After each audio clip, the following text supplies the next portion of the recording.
You're watching Experience Comic Culture and Sales, streaming live daily to Facebook, YouTube, Twitch, and Twitter. Hello, everybody. Welcome to Fat Jack's Comicrypt, to another Sunday live stream here in hot-ass Philadelphia. Today, I would like to welcome Zane to the show. Hey, everybody, Zane's back. We're always excited about that. All right, we got a phone call. But I can't really answer that phone call right now. So if you're watching the show and you're calling, this is interesting. Hold on a second. Good afternoon, Fat Jacks. Hey, Dave, would you mind holding 1 second while I finish the cold opening, and then I'll be right back, okay? Thanks, buddy. All right, this is what it's like to be live. Yay, live! Okay, so tonight we're going to do what we normally do, and you know it because it has become the mission statement, the true trademark of our brand, and that is we sell comics. Trademark it. But tonight we're going to have a little fun with 30-year anniversaries, even to the point where some of it's 31, 32. We're going to have some early 90s fun, but we're going to try to stump Zane in with comic stuff, and we'll pick his brain and all that kind of stuff. I don't really know what to promote right now because the day kind of got away from me a little bit. I got my baby girl Parker here, so she's going to be my little spiritual animal who's going to get us through this day as our stock drops and everything. But don't worry about that. We're going to have fun. Stick around with us until 7 o'clock. We're also going to have a couple giveaways. We'll talk about that on the other side. So we'll see you there. Zane, and you stay. Bill, hang out. Jason, you guys chill over there. And we'll be back in a minute.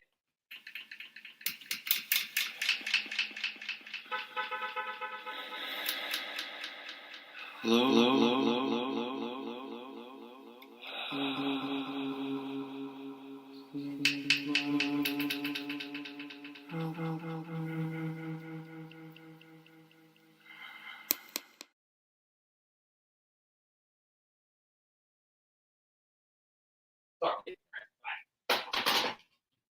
Welcome back, everybody. How you doing? This is just fun time.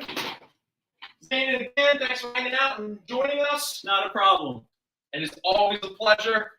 Everybody should have off Labor Day. I know, right? That'd be a good thing. Yeah, because that's usually when we get you on the show. Yeah. Usually a Monday off. A Monday holiday. A Monday holiday. That is right. All right, so a little. Let me calm down a moment and let's get into this because obviously we have books to sell. And we want to talk to you. We even have a Dave Lamazov who's going to be showing up soon. So Jason, be on the lookout for the door or what have you. Man, my heart's all racing. And sometimes like this, closing at 4 and then going live at 4:30, it's a bit of a rush. But how are you doing, Dan? I'm kind of hot and sweaty, but I'll manage. Like I said, can the climate crisis be over? Well, hey, man, when you first showed up, it didn't really look like you because you were just so hot and sweaty. But I don't know, man. It's looking like you're starting to cool down a little bit. Just a little. Just a little. Okay. All right. Okay. And on that note, I don't know if you remember, but Friday was the anniversary of the Great Philly Flood. What's up, Gary? Oh, wait. The big, where people were swimming? Yeah. Is he dying from tetanus or anything? No, he said he would do it again. For anyone who's not aware, we had a big flood. What, a year ago? Friday. Where Vine Street Expressway, which is like a big highway, right, that cuts through Center City, it was flooded to the point where you could jump off of the bridges into like just a river. It came to bridge level. It was almost like 3 feet below the bridge. Yeah. But let's just be clear about that water. Most of that water was from the sewage. Yeah. Which is basically sewage. And then they're finding bodies after the whole drought going on. So it's an interesting situation. Yeah, it has been fun. All right, so before we get into a little bit more casual kind of things, because like I said, we got Zane hanging out with us, the quintessential banana is still with us. We got Bill, Mr. Lamazov should be showing up in a couple minutes. Parker's here, though I got to keep her kind of together because, she might get scared and start barking at everybody, which is very, very, very fun theater. So let's do some quick business real quick. We are Fat Jack's Comicrypt. We are a claim sale show. So if there's any books up here that you're interested in, claim them in the chat, and we'll take it from there. If you're here in the Philadelphia area, you can pick up your books right here in this area. Or if you're close to our Jersey shop in Oakland, we'll send the books over there for you to pick up. If you need us to ship you books, if you're tuning in for the very first time or what have you, we're going to need to get your contact and shipping information. And the best way to do that is to email us at fjccshow@gmail.com. Al takes care of that stuff on Mondays and Tuesdays. Gets all the shipping out and stuff. Shipping costs start at $9, and then every item after the first one, it affects the shipping costs, but Al does his best to keep those costs as low as possible. What else?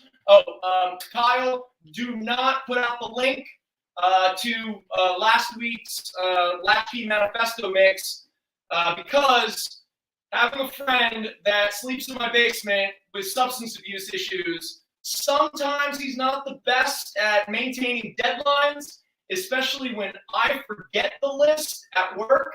So he's kind of like 3 or 4 days behind.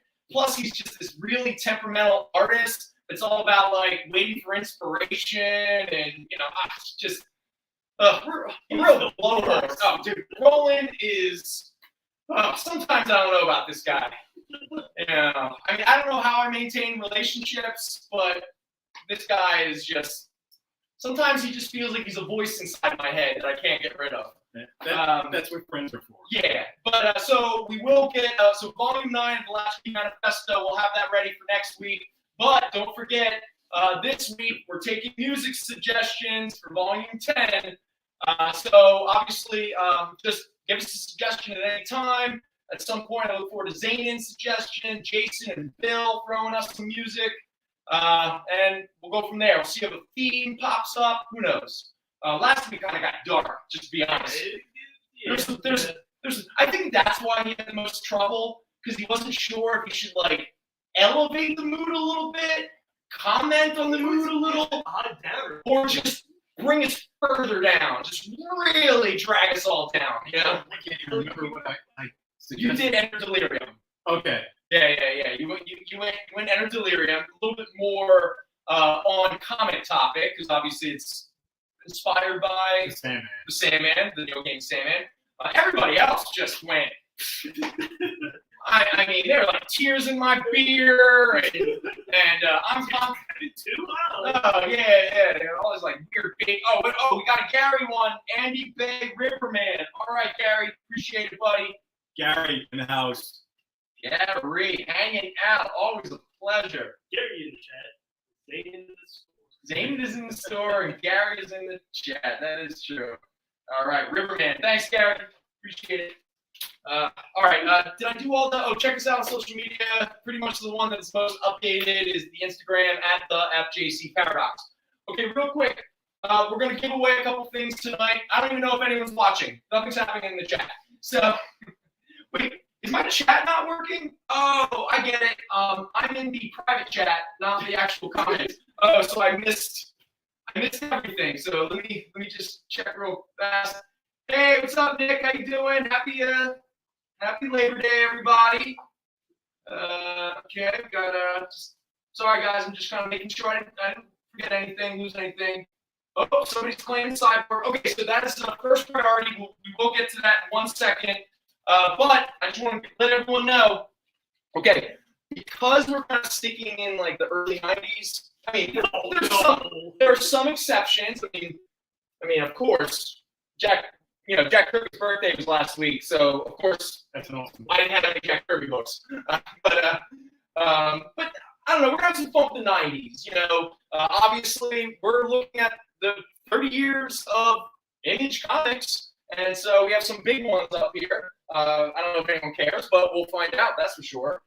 Look, in 1992, the 30th anniversary of Spider-Man happened, and that's what these books were. And then 30 years later, it's the 30th anniversary of these 30th anniversary titles. Right? One of them has Spider-Man 2099, which is weird. That everyone argues is it a first appearance or not. Actually, dude, you see how much this thing goes for on Overstreet? It's Dude, it's like a $75, $80 book. I was like, oh my god. yeah, I remember buying it for $2. I remember buying it for $3.95. Yeah. But in celebration of our we're gonna do some Batgirls comics. I'm looking at you, Lady Death, and Dawn, and Purgatory, and Vampirella. But in celebration, if you were interested, I was digging through the Greg hole the other day, and I found some weird, kind of strange, just miscellaneous stuff. I have no idea if they have value. It doesn't matter. I'm giving them away. So if you claim anything, please do #claim so your name can go into the proverbial or figurative or whatever the word is hat. And at the end of the show, we'll pull it out. So the two items that we're giving away, the first one is this is a lanyard, I think. Actually, so it's like a badge. It's like a badge. That's cool. That looks cool. It is the Marvel Comics Superheroes 1996 Access tag. Comes with a little string here, but it's a premiere edition, thick, sturdy plastic, gold foil stamped, favorite heroes and villains. And this one we have is Carnage. So if anyone wants to wear Carnage on your neck, make sure you hit that #claim and get in on this little giveaway. That is cool. Yeah, that's kind of like neat. that. Yeah, just kind of It's here. interesting. Death can hold on to it. Oh yeah, Chuck, Death. I really appreciate you guys for coming.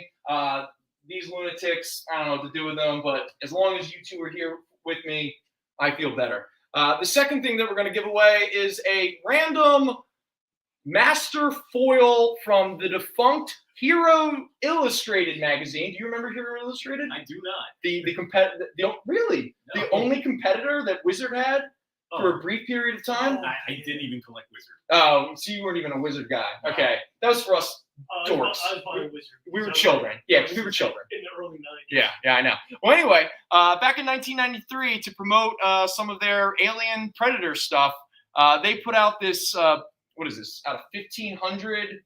Look, it's a seal of authenticity. You also get about 30 years of dust.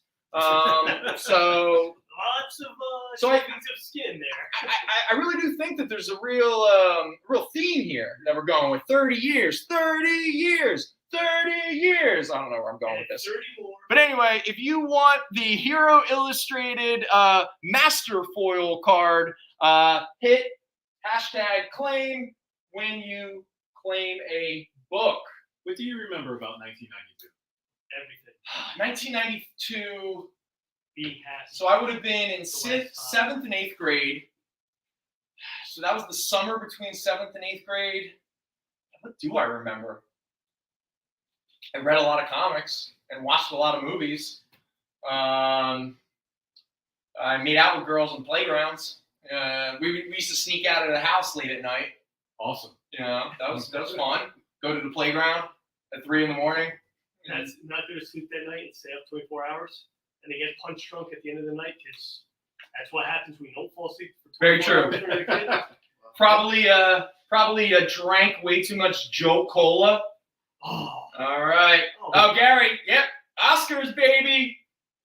Oscars is the bar where Gary and I got so loud and obnoxious watching a Phillies game that even Philadelphia sports fans were all like, ugh, Phillies sports fans. Gary and I are like standing up going, what the hell? Come on, Lynch! You gotta get that! No, it was crazy. We had good fun. Well, here's a bit of trivia. In 1992, the day of the first night of the LA riots, the Phillies were actually in LA playing the Dodgers. Are you serious? I'm Philly serious. goes riots. Oh, that's funny. We cause the riots. Yeah, you're right. 92 was the. Well, wait, 93 was OJ, right? The white Bronco chase? 94. That was 94. Okay. Yeah. That would have.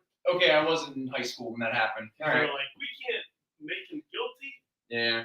What else was going on in I don't know. Presidential election. Oh, somebody was really into cartoons in 1992. All right. Oh, Madison. Oh, yeah. Okay, one day. All right. Just getting some of this music here. Madison. How do I pronounce his name again? It's the Jewish rapper? Mattis Yahoo. Mattis Yahoo. Thank you. It's good. I saw him at the Warped Tour. Oh yeah? Yeah. I kind of dug his stuff. It was so but it was good. Yeah. What was that, Kyle? That was One Day? Yeah, One Day. Yeah. Got it. Boom. Oh, that's There's great. one real big hit. Okay, cool. All right, perfect. You got Higher Ground by the Red Hot Chili Peppers? Yep, I got it. Thank you, Zana. Appreciate it. Look at this. We're having fun, guys. All right. Oh, the other thing I'm going to... Oh, man. You would think I have no idea what I'm going to do before we start. I don't. I literally have no idea. But, again, I was digging through the Greg hole, and I found a little packet of books here. Okay, so let's let the audience kind of check out what we got here. Amazing Spider-Man versus the Prodigy. Does anyone recognize this little book from 1976? Do you have any memory of this? No, it's news to me. But can I claim one? Well, you know what? Boom. Thank you, sir. Because I was going to say, you claim anything, you're going to get one copy of this, okay? So you claim any item tonight, you're getting one copy of this. But don't give it away, Zanin. All right. So, again, you look at this cover and you're like, it's Spider-Man and he's, I don't know, going on a helicopter ride. And who's the Prodigy? Is it a fire starter? Is it a AOL competitor? But what I want you to know about this book is Marvel created this with Planned Parenthood. That's right, Awesome. Planned Parenthood. Because what this book is about is teaching the kids the facts about sex and pregnancy. I gotta claim something. What the facts are about pregnancy. After a girl starts menstruating, pregnancy is possible no matter what her age. Anyway, and it goes on from there and there and there. It gives you some sex alphabet, basic dictionaries of terms relating to sex, reproduction, and birth control with understandable definitions. Where's the thing where Spider-Man really guilts some guy? They need to reprint this now. Oh, this is okay. relevant today. Okay. No, look. It's That's why, again, 1976, we're only a few years after Roe v. Wade had already gone into law when this happened. Okay, so in this I case, think in honor of this book, we need to include a Prodigy song on the playlist this week. that's a great point. But it can't be Firestarter. That's it. That's the challenge. So, Well, then it's got to be Breathe. Back my Because, bitch up. That feels inappropriate while right, talking. got to be Breathe. That's their only other good song. So any Prodigy song that is not Firestarter or Smack My Bitch Up, okay? Or you could do the one where they do the Wolverine action figure snick. Do you ever? They sample the Wolverine's the noise from his claws popping out from the cartoon. I missed that one. Yeah, they do. All right, but real quick, I just want to give you a little a taste of this book. All right, so this young girl raises her hand and goes, here we go. Junior high kids say they see films that tell them things they want to know, so they learn how it happens. Won't that help? And then another kid stands up and goes, yeah, and knowing about stuff you can buy at drugstores to keep from getting pregnant or getting VD. Well, these two high school kids are asking the right questions, but then there's the villain of the story who's standing in front of this classroom, and he says this line: why bother with a lot of hassle? Pregnancy's good for you. Helps your hormones, even clears up acne. And the best time to have babies is when you're young enough yourself to enjoy them. Which Spider-Man replies, my webbed head, I'm no Marcus Welby, but there's got to be some way these kids can get the right info. Well, don't worry, folks. It's in this book. You know what's awesome is I that gotta see one of these. the regular Spider-Man creative team at that time, which was Ross Andrew and Mike Esposito, does the art for this. Yeah, right? No, it was a big deal. Yeah. All right. Okay. This is awesome. Where did you get it? Dude, dig through the Greg hole, man. Fat Jacks has been around for almost 50 years. Again, let us never forget, because Jason won't, we found a signed House of Secrets 92. Wait, 92? 72. 72. First appearance of Swamp Thing, signed by Bernie Wrightson, on a shelf back in Mike's office. Support Fat Jack's Comicrypt. Just on the shelf. Just hang out there, no problems. Oh, real quick, Lord Howard Hurts. Does anyone remember who Marcus Welby is? You know, I was gonna say. I do. Who's Marcus Welby? It was an ABC doctor show. Like it was almost like a police procedural, but it had something to do with illnesses and maladies. Oh, so it was like a. It was a television show. Oh, so he's a fictional character. Yes. Oh, so one fictional character talked about another fiction. So Marcus Welby exists.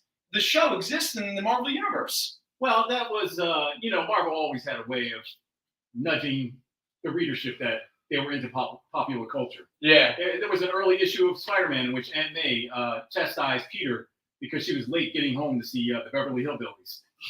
So the villain. What do they call that? They call it the sliding time scale now.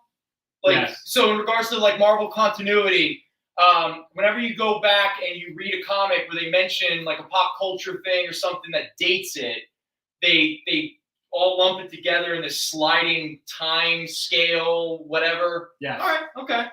That's a fun way. The villain is also a lizard person, apparently. Oh yeah. He's on. Yeah, he's on the radio. There's, again, it's ahead of its time. Amazing Spider-Man vs. the Prodigy. Ahead of its time. Everybody should claim one. Can I claim one of these? And Gary, yes, you're right. Planned Parenthood actually is a wonderful organization. Sorry I took a stance, but, can't please everybody. Well, that's like saying I took a stance against Nazis. I mean, I know. Relax. I know. All right, let me just, Kyle, let's see, we got 25 minutes to our first break. So let's do what we really came here to do, which is sell some comic books. So the first thing we're going to talk about is probably one of the greatest comics the 80s ever produced by probably one of the greatest comic publishers of all time. I mean, definitely a true competitor of Marvel and DC during the 80s. And I'm talking about the Canon Video Group, and specifically their Van Damme's Cyborg comic. And it even says here, a collector's edition comic. All right. Well, it adapts the hit film Cyborg, which was a real hit, right? Yes, it was. Yeah. And never forget it. This was to support. Universal Soldier, right? Yeah. This was to support the video. The video actually appearing in September 20th. What year I don't remember. But what I wanted to do now, first of all, I'm going to be real honest. I was actually going to give this away until I looked it up. I was actually thinking of even making it a store show variant until I realized it has genuine value. So, in deference to Mike, who wants me to do my job, I had to treat this as the real collectible that it is. 1989. There you go. So it was coming out in September of 1989. So what are we promoting in this issue? Because you better believe this was published by Canon. So there you go. There's the video box art that they're going to release on September 20th.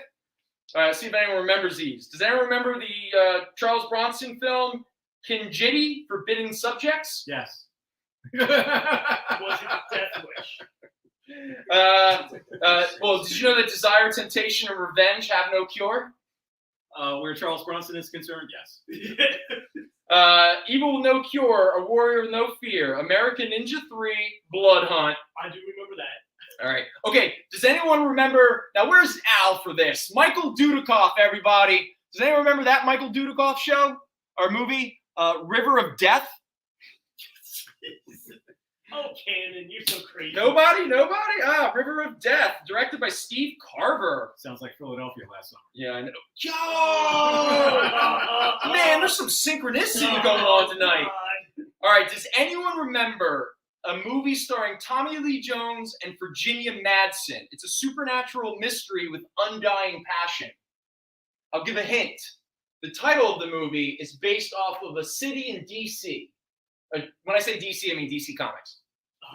A famous city in DC Comics is the title of this book. Gotham! You got it. Has anyone ever heard of a Tommy Lee Jones, Virginia Madsen movie called Gotham? Without Batman? Without Batman? Yeah. How about Tractor 29 starring Gary Oldman and Christopher Lloyd? What is going on here? canon movie? Does anyone remember a movie starring Jodie Foster, Tim Robbins, Todd Graff, and John Turturro called Five Corners? When was this? What is going on? This is all 1989. Oh, here we go. Okay, it's Labor Day weekend, everybody. Did anyone claim anything? Because I'm wasting everybody's time.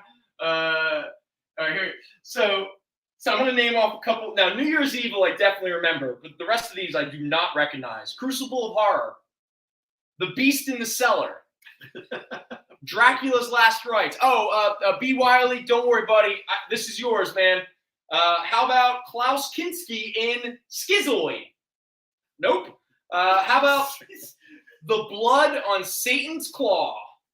These must have been tax write-offs. Dude, that is all canon was, man. These are all nice suggestions. Oh, but it's okay. Don't worry, B. Wiley. You get yourself half-naked, sexy Claude Van Damme. There he is with his big phallic weapon. What else do we have up here? Up. Don't worry, because you get this sexy guy, too. I already forgot his name, but he's the main villain in the book. And then what was and then last but not least, okay, does anyone remember Canon doing lavish feature-length new versions of the world's best-loved storybook classics? A love story? All right, so here we go. You ready for this? Christopher Walken and Jason Connery starred in Puss in Boots. Craig T. Nelson, Isabel Rossellini starred in Red Riding Hood. Wow.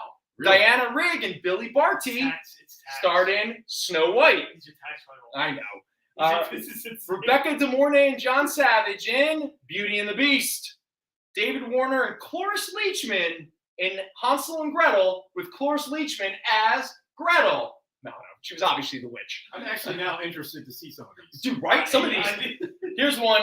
Morgan Fairchild and Tawny Welch in Sleeping Beauty, which is not a porn. It is not a porn. Sid Caesar and Robert Morse in... I can't read it. This is a very poorly printed comic. And last but not least, Helen Hunt, Eileen Quinn, and John Paragon in The Frog Prince.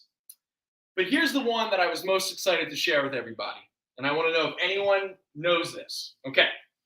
It's an inspired comedy, a rare backbone of intelligence, and it is quite irresistible. It's a Native American Rain Man, which...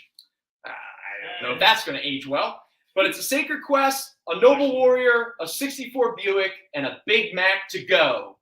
Anyone know what the movie is? No. Well, you ready for this title? Pow Wow Highway. Canon. Just tax write-off after tax write-off. Good night, everybody. Pow Wow Highway. You can't make this stuff up. Well, Mr. Coyote, you got your very fine $8 Van Damme starring Cyborg comic, illustrated by some guy named Van Cleve and Von Scholly. They went with the Vans. They went with B names and just ran with it. Wow, that's the highlight of the day. I know, right? Everything else is downhill. And another high point. I know. Sorry, it ain't another high point. Jason, are you carrying B. Wiley's books right now? No. No. Should I? He can get his own. I'm gonna keep it under the Kiernan name. Yeah. All right. Kiernan got himself a Cyborg comic. Yeah, there we go. You're such a good friend. Yeah, I'll pick it up one day. All right, let me just quickly make sure we're all good. We're all good. Plugman, Quincy MD. All right, good stuff. Okay. So, all right, Zayna, no one's claiming anything, so we can really talk about anything. So what would you be more interested, Zane, in talking about Jack Kirby and Captain America, talking about Image Comics, Spider-Man, Vampire Lestat? We're going to talk about that in a minute because, number one, it's become quite a sought-after book lately. Oh, talk about Pandacon. Okay. So here we are. The Chronicles of Pandacon #1, which is a samurai panda. Now, Zainin, as somebody who grew up in the 80s, you know, you were a teenager in the 80s, 20-something. Teenager into 20s. Okay, all right. So you probably did not play with the Teenage Mutant Ninja Turtles action figures. No, I did not. Okay. True or false? Pandacon is a friend of the Ninja Turtles. True. There you go. That is true. So Pandacon was actually, I don't know if he appeared in the cartoon, but he was definitely an action figure, just like with Usagi Yojimbo, because technically Usagi Yojimbo was not a Turtles character, but his action figure got wrapped up in the Turtles toy line and stuff like that. And Pandacon is another character that got his own action figure because Easton and Laird were, big proponents of the black and white comic movement of the 80s.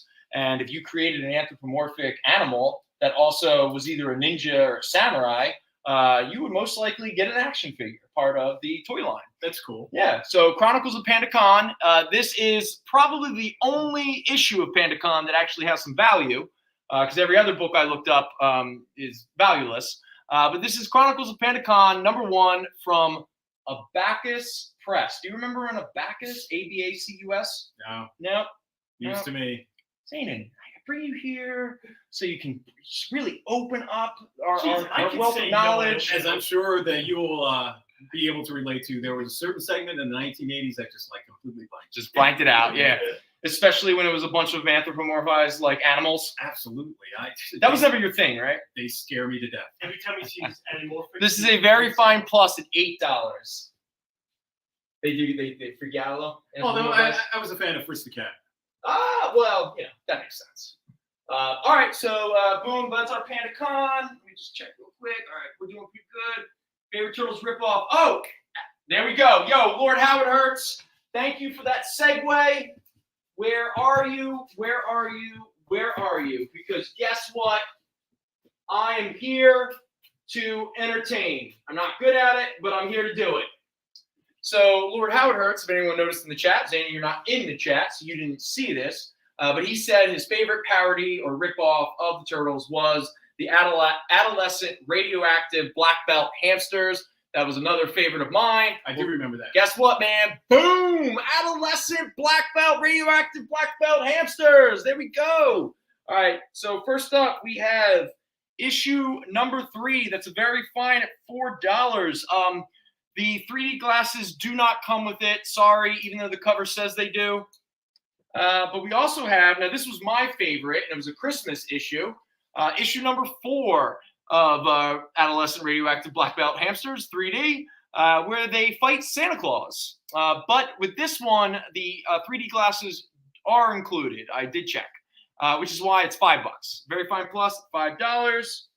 And then we have another issue 4, but this is the non-3D one. Very fine, $4. This is when adolescent radioactive black belt hamsters pretend that Bill Sienkiewicz is illustrating him. So there is issue #5, a very fine at $3. And I don't know why they're not wearing black belts. They're wearing gray belts, white belts. Well, but that's issue #9, a very fine at $3. And probably the most famous of the adolescent radioactive black belt hamsters, which isn't saying much, was Clint. So there's Clint's. Is this his second issue? Yeah, he had a 2-issue miniseries, and I imagine most of you recognize what film this cover is parodying. That's awesome. Yeah, it's a pretty cool cover, right? I can't really say that much about the story inside. Because unfortunate. The one thing about adolescent radioactive black belt hamsters that left something to be desired was the writing. So this is very fine at $3. So if anyone is interested in some adolescent parody ripoffs, we have a few. Clint was the star of the book. Does anyone remember, just like the Ninja Turtles were based off of 4 Renaissance artists, were the adolescent radioactive black belt hamsters, were their names given off of action heroes? No. Was it like Clint? No. It's all people they met in Florida. Oh, that's a good one. Oh, yes, Lord Howard Hertz, you are correct. The first issue of the Clint miniseries is a Dark Knight cover. There you go. Oh, Pandacon is a second print. You are correct. I did forget to mention that. My apology. All right, Zane, aren't you so happy you rushed all the way down the heat just to hang out and talk about a bunch of stuff you know nothing about? If anything, this whole shop just serves as a refuge from the heat and humidity. The depressive heat. Yeah. Hey, baby girl. All right, next up. Boom, boom. What are we gonna? Let's just get it out of the way. Oh, real quick, I forgot to mention. For anyone who doesn't recognize this, this is so this week, Amazing Fantasy 1000 came out. That is a celebration, obviously, of 60 years ago. Amazing Fantasy 15. So technically, the way they got the 1000 was that you didn't miss out on 900 some odd issues of Amazing Fantasy. They just decided to roll in every issue of Amazing Spider-Man into this so they could allow themselves to get to 1000. You mean the story doesn't carry over? No, it does not. That's Marvel history. Yeah. Marvel's sliding scale of history. But this book is, now this is a special variant. This is the previews exclusive direct market variant. It's the naked Peach Momoka cover. Now, just so we're clear, Peach Momoka is not naked. That is, get your head out of the gutter, okay? It just means that there's no text. Some people refer to it as a virgin cover, but everyone's heard my issues with that term. Yeah, please, yes. Zane, would you mind grabbing that from Jason behind you? Yeah, just so you can see the non-virgin cover, the dirty, Dirty girl. you know, Dirty. dirty boy cover. So there's all the type and everything. And so this is, I believe there are only 5,000 of these printed, and I believe each retail shop got like that. That is a diamond customer. I believe they got one copy per shop. This is a book that's kind of trending right now, and so this is a high grade at $20 if anybody's interested. Also, the back cover acknowledges it's got the big diamond PX exclusive logo, or whatever they use. So boom, there you go. I didn't know that it was through Diamond. Yeah. Like, you mean the previews? Like what previews is? No, that particular copy. Oh yeah. It's Diamond exclusive. Yeah. They even say it's a Diamond exclusive. Maybe they're trying to mend fences. Speaking of 30-year anniversaries, it's coming up. Boom. Death of Superman. How many copies did you buy when it came out? 2. You bought 2? Yes. One to open and read, and one to... Yes. Yeah, me too, man. It's okay. Yeah. Jason's father bought 4. And his father didn't even bother to bring him to the comic book shop. No, he didn't. You what? No, High seriously. grade, $30. This is the sealed poly bag. It comes with the Daily Planet obituary. Comes with the black armband. Comes with the tombstone. Great, here lies this greatest hero. What else did it come with? Do you recall? I think that was it. You think that was it? Yeah. Okay. The white cover came with some other things. The white poly bag. And the cover is gray. It's, well, just like you said, it's the color of a tombstone. Yeah. And it's quintessential, man. Quintessential. All right. Just checking in, making sure. Oh, someone's claiming death. All right. B. Wiley coming in. All right. You want to pass that to thank you very much. All right. B. Wiley. He's just dropping claim bombs. Oh, I got to make sure he gets a boom. Don't worry, B. Wiley Coyote. You're also getting your own how to learn what to do when you get a girl pregnant when you're in higght school. Highly recommended. I mean, if you But not dating high schoolers. No, please do not. why didn't you tell me sooner? All right, we got our Superman 75 there. Nobody in this book looks like this from high school. Wait, a silver logo polybag. Is that the was that the platinum one? Yeah. Like the white bag with the silver logo. Yeah, I think so. We had that on the show one time a while back. Isn't it like a $7,500 book? Yeah. All right. And Gary, you're right. Dropping claim bombs. We have to make that happen. In fact, wait, is it break time? Oh, it's not break time quite yet. So I wanted to bring this up now that I have a couple, I got a crew here. So, anyone here watch professional wrestling? I don't. Yeah, you're not familiar? Nah. Have you ever heard of the concept of like a faction or stable? No. Okay. Are we heel or face? I'm pretty sure we're heel. Have you watched me? Because I'm thinking the experience needs. I think they need their own Bullet Club. Oh. No NWO, none of that goofy. I'm talking Bullet Club. I'm talking. If I could be Kenny Omega, I would die. You could be AJ Styles. Oh, I want to be Prince Devitt. Oh, okay. All right, cool. Because I think the experience needs a stable of heels. And I'm pretty sure we could be that. Wait, you guys claimed all the good ones. That makes me Doc Gallows. That just means we got to jump. Oh, Kyle, that's a great idea. Dropping claim bombs t-shirt. But seriously, if we're going to be the Bullet Club, that makes me Doc Gallows, and I don't want to be Doc Gallows. Yes! Who's your Carl Anderson, though? We need a Carl Anderson. Mike is Carl Anderson. Yeah. Now, the Young Bucks, they were a part of the Bullet Club before they started to break off into the Elite. Yeah, the Elite, once they branched off. It's like, if you still watch AEW, that's kind of like, are they, aren't they, like Bullet Club, especially when they work with New Japan. Right. But then they get their asses kicked by Jay White. Okay, yeah. I don't know, man. The Bullet Club was cool. Sorry, Zane. Once again, Zane's hanging out with us, and we're talking about professional wrestling. That's something he's never watched before in his life. Zane's like, boy, man, I'm so glad I rushed down here. All right. It's getting cooler, and the sun's going down. Yeah. All right, before we go to break, I think we got like a minute or two before break. Okay, we got a couple minutes. So let's not belabor the points. Let's just get into it really fast. Back in 1992 was the official 30th anniversary of Spider-Man, his first appearance in 1962 in Amazing Fantasy 15. Did we ever decide what week it actually came out? Or is that still a debate? No, the message. And the thing is, the dead giveaway is the fact that a few months ago, Marvel put out an omnibus that says June 1962, Okay. which features all the comic books besides Amazing Fantasy 15 that were published in June 1962. Okay. So it was June 1962. All right, June 1962. All right, so in celebration of the 30th anniversary, they had 4 Spider titles at the time, and so you've got these hologram style covers. Now, 2 of them, the adjectiveless Spider-Man, that's a high-grade copy at $6. And Spectacular Spider-Man, another high-grade copy at $6. There's a little hologram. Now, nothing crazy happens in those. It's the other 2 that have a bit of value, for a couple different reasons.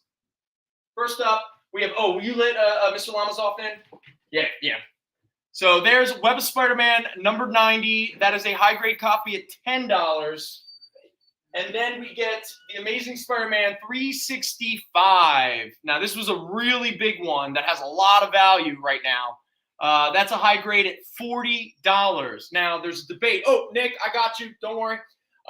So the debate is there is a 5-page preview of Spider-Man 2099 released in this book. Some people argue it's the first appearance of Spider-Man 2099.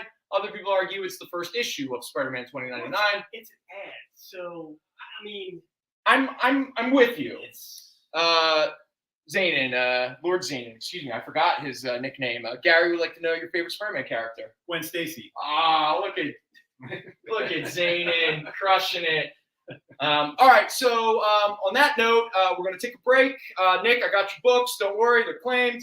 And we'll get Mr. Lamazoff settled in, and we'll be back on the other side to try to sell some more books. Hey, it's producer Kyle. If you like going places where the action never stops, like Las Vegas, the Caribbean, and Atlantic City, then you're probably not who I want to talk to. But if you want to surround yourself with amazing comic books and comic book content made by a devoted group of smart and funny industry insiders, the Experience Members Club was made for you. You can join the experience by becoming a supporting member of our YouTube channel. You get access to exclusive content that no one else gets, like members-only live streams, pre-sales, one-on-one Q&As with production staff, and other content that's exclusively for members. Plus, for a limited time if you sign up now, you'll be entered into our giveaway of a slabbed comic book. Just call this Wait, hold on. It's 2022. No one makes phone calls anymore. Scan the QR code at the bottom of the screen or just visit the membership section of our YouTube page and you'll be on the VIP line of the comic book buffet, baby. Look at the size of those perks. Join today and I'll be saying, who loves you, baby? Me. The answer was me. You just finished the last episode of your favorite new show, and you just have to talk about it. But all your friends are ghosting you because of that incident last week at the buffet. Oh, you know the one. What you did to that chowder. Ugh. Keeps me up at night. So what do? Join writer Dan Wickline as he breaks down all your favorite pop culture media. Whether it's a review of the latest nerdy TV show or a dive back into the history of your favorite comic characters, Dan's ready to discuss all the hottest topics live. Join the conversation as Dan live streams Tuesday through Thursday at 5 Eastern, 2 Pacific on Twitch, Twitter, YouTube, and Facebook. The Dan Wickline Show, on The Experience, Comic Culture and Sales.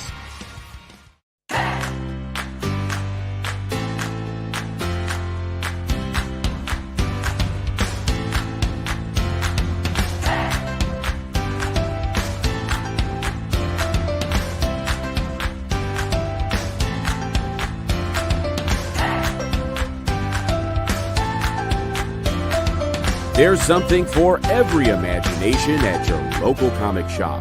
Visit comicshoplocator.com to find a store near you. Hi, I'm Seda Wolf. I'm the creator of Soulstream, and you're watching The Experience.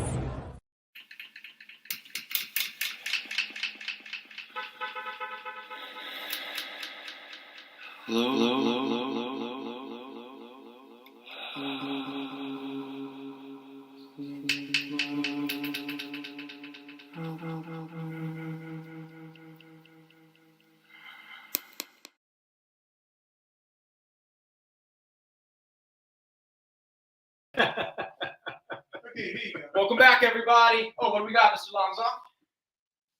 We're in the process of getting more gifts. Oh, it's cool. Oh, we got some pins and some stick. Oh, this is cool. Oh man, who is Darkman pin?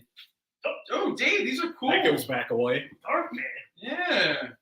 All right, real quick, Nick, you had asked a question before the break. This Doc Savage statue is $400. So just let you know that. I saw your question after the fact, so I'm just kind of catching up, making sure I didn't miss anything. All right. And Dave, I'm trying to think. Maybe we should hold off and roll this stuff out next week. All right. Do you feel more because we have a bunch of stuff up here? This is something you can use anyway. Also, hey man, people love this kind of stuff. This is great stuff to give away. Like this really cool. Is this a Vision sticker? Yeah. Oh, I remember those. He goes, "Who stole my yo-yo?" That was from. There was a series of sticker cards with bubblegum in 1974 and 1975, which were just like Marvel stickers. In some cases, it may. And with the stickers came little cardboard trading cards that actually formed a Marvel comic cover when you collected all the pieces. Oh my God, I know what you're talking about. One was Conan #1, and the second one was Fantastic Four #100. Okay, all right. Now, what year? What year? 1974, 1975. Okay. Did they do that again later in the 80s? I do not know. Like in Danger Room kind of thing? I do not know. Saying, I think you knew everything. What the hell, man? No, that's seeing him politely going, Stop talking to me. "Stop talking, Jason." I don't know. What do you want from me? I said what I know. He's like, yes, Conan #1. All I hear is this buzzing behind my head. Yeah. Okay, even though I'm joking around, we're going to do some 90s stuff because, we got some early Image books. We got some Bad Girls. We have a bunch of gimmick covers. But I do not want to waste the opportunity with having Zane in here. I imagine even Dave will be familiar. Dave, are you familiar with when Jack Kirby came back to Marvel in the 70s and did the Captain America? There you go. I knew. I was not happy with DC and DC's treatment. Yeah. Yep. Now, you're very familiar with this storyline, right? Yes, but also, and this goes into another upcoming DC project. There was a series in 1975 called First Issue Special, which was capitalized upon all this unpublished artwork that DC had about the same time that Jack Kirby was separating from DC. And they just put it all together and published it in this one series. It was Manhunter. I know it was one of them. Atlas. Wasn't there like a green money, green Team? Green Team. That was created by Joe Simon. Okay, all right. Tom King is doing a limited series incorporating all the characters that were from First Issue Special, including the Jack Kirby character. What's the series called? Is it something like Danger Street? Danger Street. Danger Street. Because the Jack Kirby book was the Dingbats of Danger Street. Is that for real? That's for real. The Dingbats of Danger Street. Do you recall that? Dingbats of Danger Street. Okay, all right.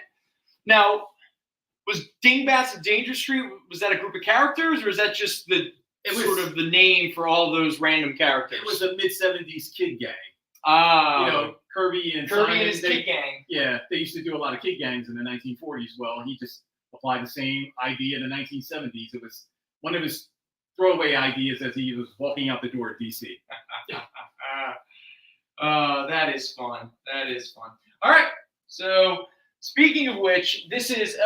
Do you have anything while I show off the books?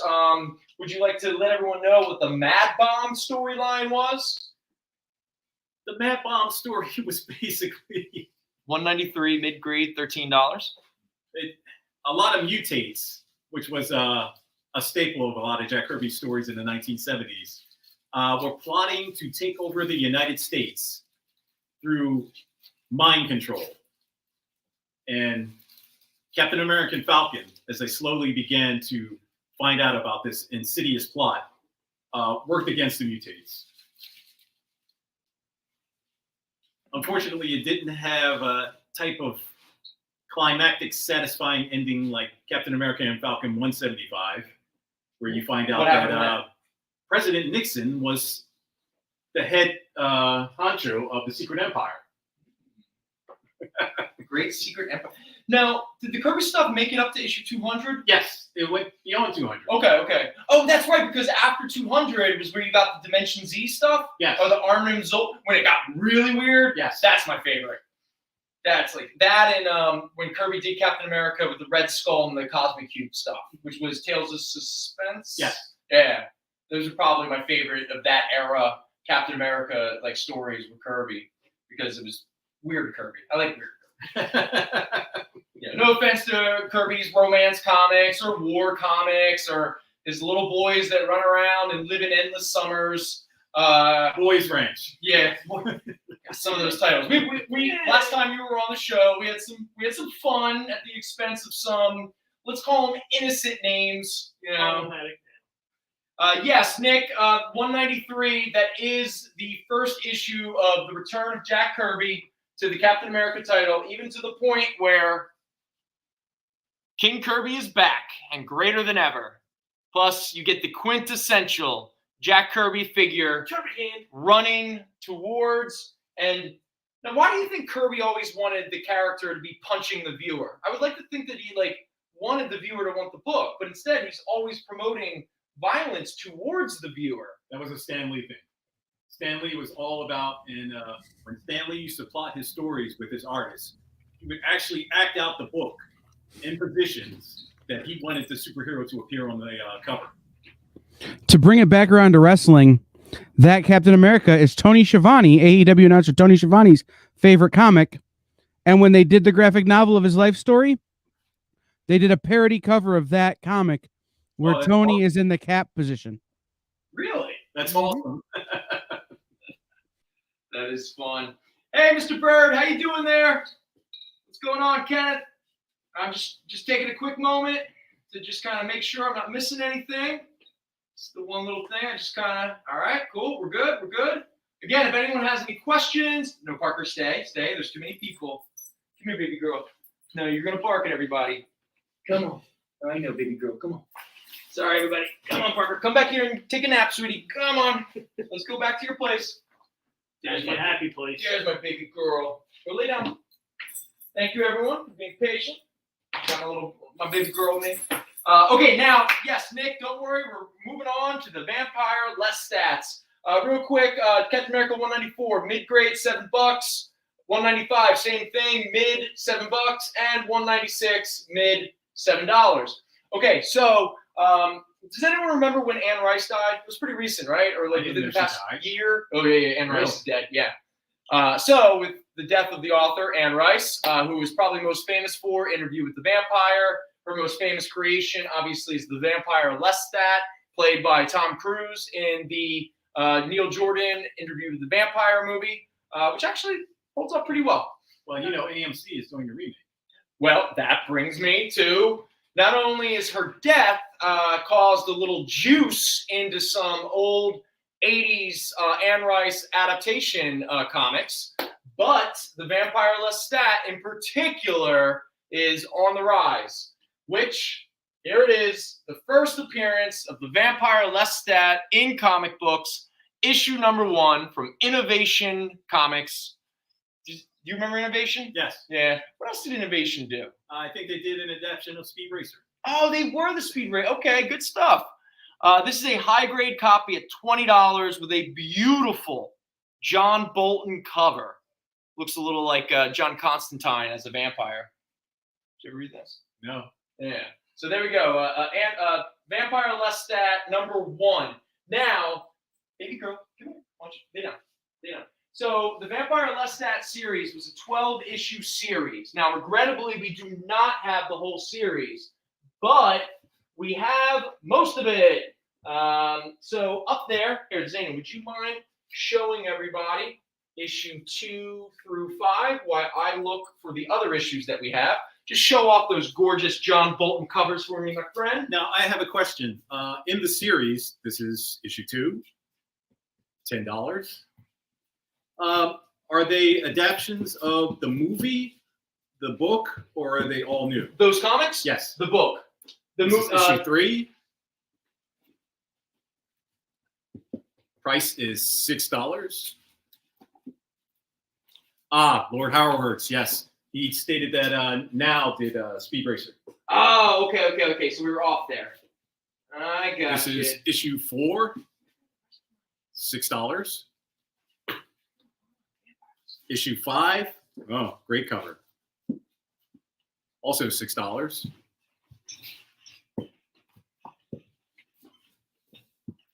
And Bolton did the covers? Yeah. Great artwork. Parker, no. Parker, come on, baby girl. Go back to your place. Come on. Get back to your happy spot. Go back to your place, baby girl. Good girl. It takes her a little bit to warm up. And I don't want her barking at everybody. Nightmare on Elm Street, Lost in Space, Dark Shadows. That's who I remember Innovation from. Excellent. All right, and last but not least, we have issue 6. That's another that we're at the point where these are high grade at $4. Issue 7. And the last one we have is issue 9. So we are missing issue 8, 10, 11, and 12. All right, for a whole set. But in terms of collectors and speculators, obviously number 1 is the one everyone's looking for because that is technically the first appearance of the vampire Lestat. I had no idea Anne Rice died. Yeah, it's like, was it right after Conan? December 2021. 2021? Yep, there we go. I knew it was something like that. Innovation had over 100 titles. Good Lord. Nick, number 1 is a high grade at $20. $20, Nick. $20 for our little innovation right there. All right, let me just make sure. It looks like we're good. Yeah, we're all good. Hey, Mr. McHale, how you doing there, man? What is? Oh, claim the rest of the Captain Americas. No problem, Nick. See, good thing I checked. All right, throw these in here for Mr. Ferrucci. All right. What was that, up to 196? Yeah, 196. All right. Okay. Lord Zanin, do you have a favorite vampire in any, fiction, any kind of story? The vampire story never really elicited any sympathy from me. But as far as anti-heroes go, I would say Angel from Buffy the Vampire Slayer. Yes! You're both wrong. Leslie Nielsen. Good one, Jason. You're welcome. Good one. All right. You're fun, bud. You're fun. All right. Jeez. Real quick, kind of staying in the realm of the kind of 80s and early 90s black and white horror kind of stuff. This book is on the rise because once again, like every other IP lately, some studio is trying to create a new Clive Barker's Nightbreed series. Did you ever see the Nightbreed movie? Yes. Did you like it? It was a good makeout film. Meaning you would ignore it and just make out Yes. with someone? Yes. Okay. All right. Is this something that you actually did when you went to go see Nightbreed? Yes. Oh, good for you. So here, we have it here. Hey, man, why do you tune into any other show? Breaking news, Lord Zanin made out with somebody while watching Nightbreed in the theater? Yes. When your housing situation isn't ideal and you have a girlfriend that you want to make out with, and you have no place else to go, hey, going to the movie theater and sitting in the back is the next best thing. In fact, when I was a teenager, there'd be times where I would go to a movie with a date, and I think they had the intention that we weren't there to see the movie, we were there to like make out. And then they were very upset when I'd be like, I'm really trying to watch this movie right now. I mean, The Fisher King is playing in front of me right now. It's the new Terry Gilliam movie. And then that's when they look at me kind of cross-eyed and be like, why am I here? And I'm like, I thought we were here to see the movie. I'm just going to go home now. Yeah. But we're at the movie theater. We can't get home. Yeah. I'm like, hello, Arnold Schwarzenegger is on Mars right now. Can't you see? He's trying to pull that thing out of his nose. That was a phenomenal movie. Nobody's made that through that movie, right? Yeah, right? In fact, she went to the bathroom. She came back and she's like, what's happening? I was like, I can't explain it. Already missed everything. I'll tell you when the movie's over. All right, Mr. Kiernan, don't worry. Because, yes, from Epic Comics, Nightbreed #1 by Clive Barker. This was pretty much, yes, Nick, Robin Williams was awesome. And in fact, The Fisher King is a movie more people should talk about. Yes, that's an excellent film. Yeah, it's brilliant. And again, I love Terry Gilliam. His 21st century output might not be the most ideal. I feel bad for some of the studio stuff, but come on. Brazil, Time Bandits, 12 Monkeys, Fear and Loathing in Las Vegas, Fisher King, Jabberwocky. I mean, come on. We're talking like just some of the best movies. What a great filmmaker. Got talent and they're in Vegas now. I don't really bother. Okay. Nightbreed was Clive Barker's attempt at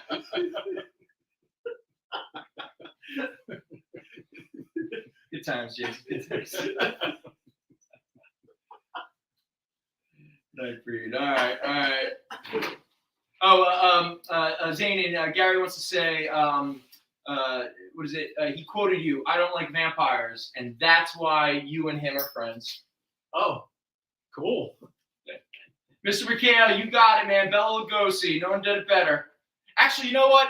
My favorite vampire movie, Near Dark. Near Dark, anyone? Catherine Bigelow? Lance Henriksen? Sounds familiar. The 1989 movie? Although I would like to highly recommend Blackula. Ooh, both like blood. Blackula. Ooh, that's a good one. All right. So maybe you could even rescind your I don't like vampires and now just say I like Blackula. What was the one? Dakota Fanning? The last one in? Let Me In? Oh, no. You can't talk about the remake. It has to be the original. Let the right one in. Let the right one in. The original Swedish film is brilliant. It's not Dakota Fanning. In the remake, it's Chloe, the girl, hit girl from Kick-Ass. Yes. The one with like 3 Chloe names. Grace Moretz. What was that? Chloe Grace Moretz. Thank you. Thank you. There you go. Super producer over there, people. coming in. Nick, John Carpenter's Vampires. That is underrated. That is a good one. All right, so we got Jason. I didn't miss any other claims on the New York Night Read, right? Okay, all right. Let me. No. I wanted to finish this thought. So next up, from Now Comics, which was mentioned in the chat. I don't remember in what. Speed Racer. Speed Racer. Thank you. Gotta keep this all. Keep this all straight in my head. You know, was it Blade? Yeah, I know. I'm surprised nobody went that route. Blade 2. Wait, Gary. Do you not like Blade 2? Is that one of those things where you and I argued in the shop for like 3 hours and annoyed everybody because neither of us would budge? Because like there was somebody I know pretty well who like hated Blade 2, and I love Blade 2. But real quick, from Now Comics, this is Twilight Zone #1 with a beautiful, gorgeous Bill Sienkiewicz cover. But what makes this book really sought after is not only do you have a Harlan Ellison written Twilight Zone episode, really? Which one? I don't know. But it is illustrated by Neil Adams. In fact, Let's find out. there you go, Zan. Yeah. Why don't you let everyone know? Do you recognize? Yes, Gary, you did. It was you, man. Yeah, Gary hates Blade 2. Crazy as a soup sandwich. That's Shrek. Good one, Mikhail. That was the new Twilight Zone. Oh, okay. So from the 80s? 80s, right? Yes. The late 80s. Nice. But yeah, look at that Neil Adams art, right? That's gorgeous. Yeah. I wonder who did the coloring. It's got some good colors in it, too. Usually he would do his own coloring. He'd do his own coloring? Either he did it or one of his children. All right. Cool. But that is a very fine at $5. Yeah, I love that Bill Sienkiewicz. Little photography, a little three-dimensional. Kind of almost has that John Tuttleben or this was right around the time he was doing Stray Toasters. So Bill Sienkiewicz was really, again, if anyone's a Bill Sienkiewicz fan and you've never read or seen Stray Toasters, cannot recommend it enough. I'll tell you an awesome Bill Sienkiewicz book. I don't know whether or not anybody's really gotten into it, but he did the Marvel adaptation of the movie, the original Doom. Really? He did the art of the original Doom. Oh, yeah, the 3 issues from Marvel, right? Yeah, it's a magazine, too. Yeah, yeah. Oh, you're right. That was like Marvel's thing in the 80s. They put out the magazine version first, and then they'll put out like a 2, 3, 4 issue limited series in comic book form, because probably somebody whined and complained that it's not the size of my Batman and Spider-Man comics. Well, and the thing is with magazines, and especially in the 1970s, Marvel had a reputation for doing adult material in their black and white books, in the black and white magazines. So to appeal to a wider audience, a lot of those books were reprinted in regular comic books. Okay, that makes sense. Okay, cool. Nick, when you ask, did I say how much? Are we talking about the Twilight Zone comic? Because that was a very fine at $5. If that is not what you're referring to, let me know in the chat, and I will try to answer. And Lord Howard Hertz hit us up with Corey did the colors of Twilight Zone. Do you know who Corey is? Corey Adams. Corey Adams. Okay, who's Corey Adams? One of his children. All right, there we go. I didn't even know Neil Adams had children. Man, you guys are on a first name basis. Arthur Adams? What's that? Arthur Adams? No, Neil Adams. No, I mean Arthur. Oh, One of his kids, isn't he? no. I can see the confusion because Arthur Adams seems like he's a teeny bit inspired by Neil Adams at a very, you know what? Actually, on a well-detailed level. Okay, I love Arthur Adams. This is kind of funny because I was actually curious if anyone knows what these titles are. Of course, I should better organize my books before I go running over here. Ooh, this might be something up somebody's alley. All right, let me pull these out real quick. Okay, so, all right, back in 1990, does anyone know the artist, writer Michael Thibodeau? Michael Thibodeau? No, it's a funny name. Yeah? How about, all right, Nick, yep, that Twilight Zone is yours, buddy. Good choice. All right, there you go. Gonna throw that Twilight Zone to Mr. Ferrucci. All right, so I don't know who Michael Thibodeau is. Lord Howard Hertz, do you know? You surprise me sometimes. What kind of crazy information you remember?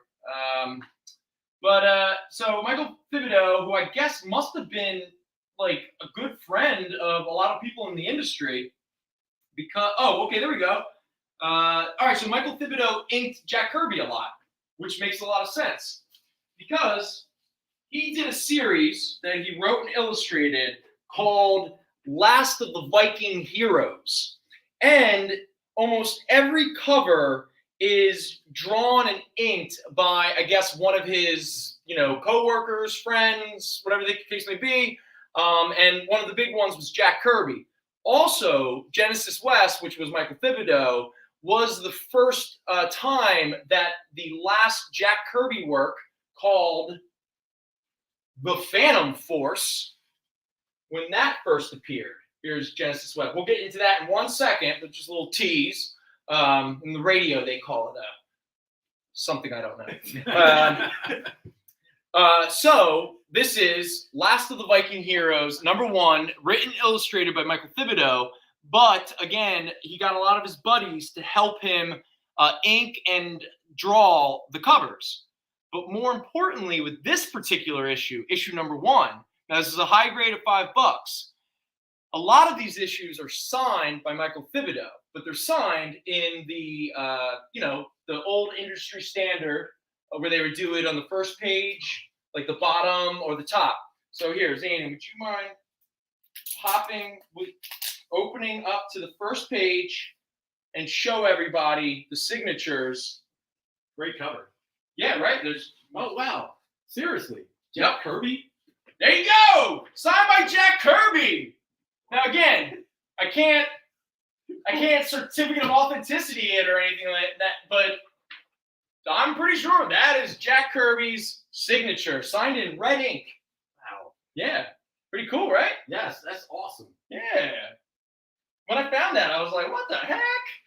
Yeah. So anyway, so we do have a Last of the Viking Heroes #1, signed by the king himself, Jack Kirby. All right. Quick fingers, Lord. Oh, Mr. McHale, thank you very much. Oh, yeah. Who's claiming that? All right, Mr. Lord Howard Hurts coming in strong.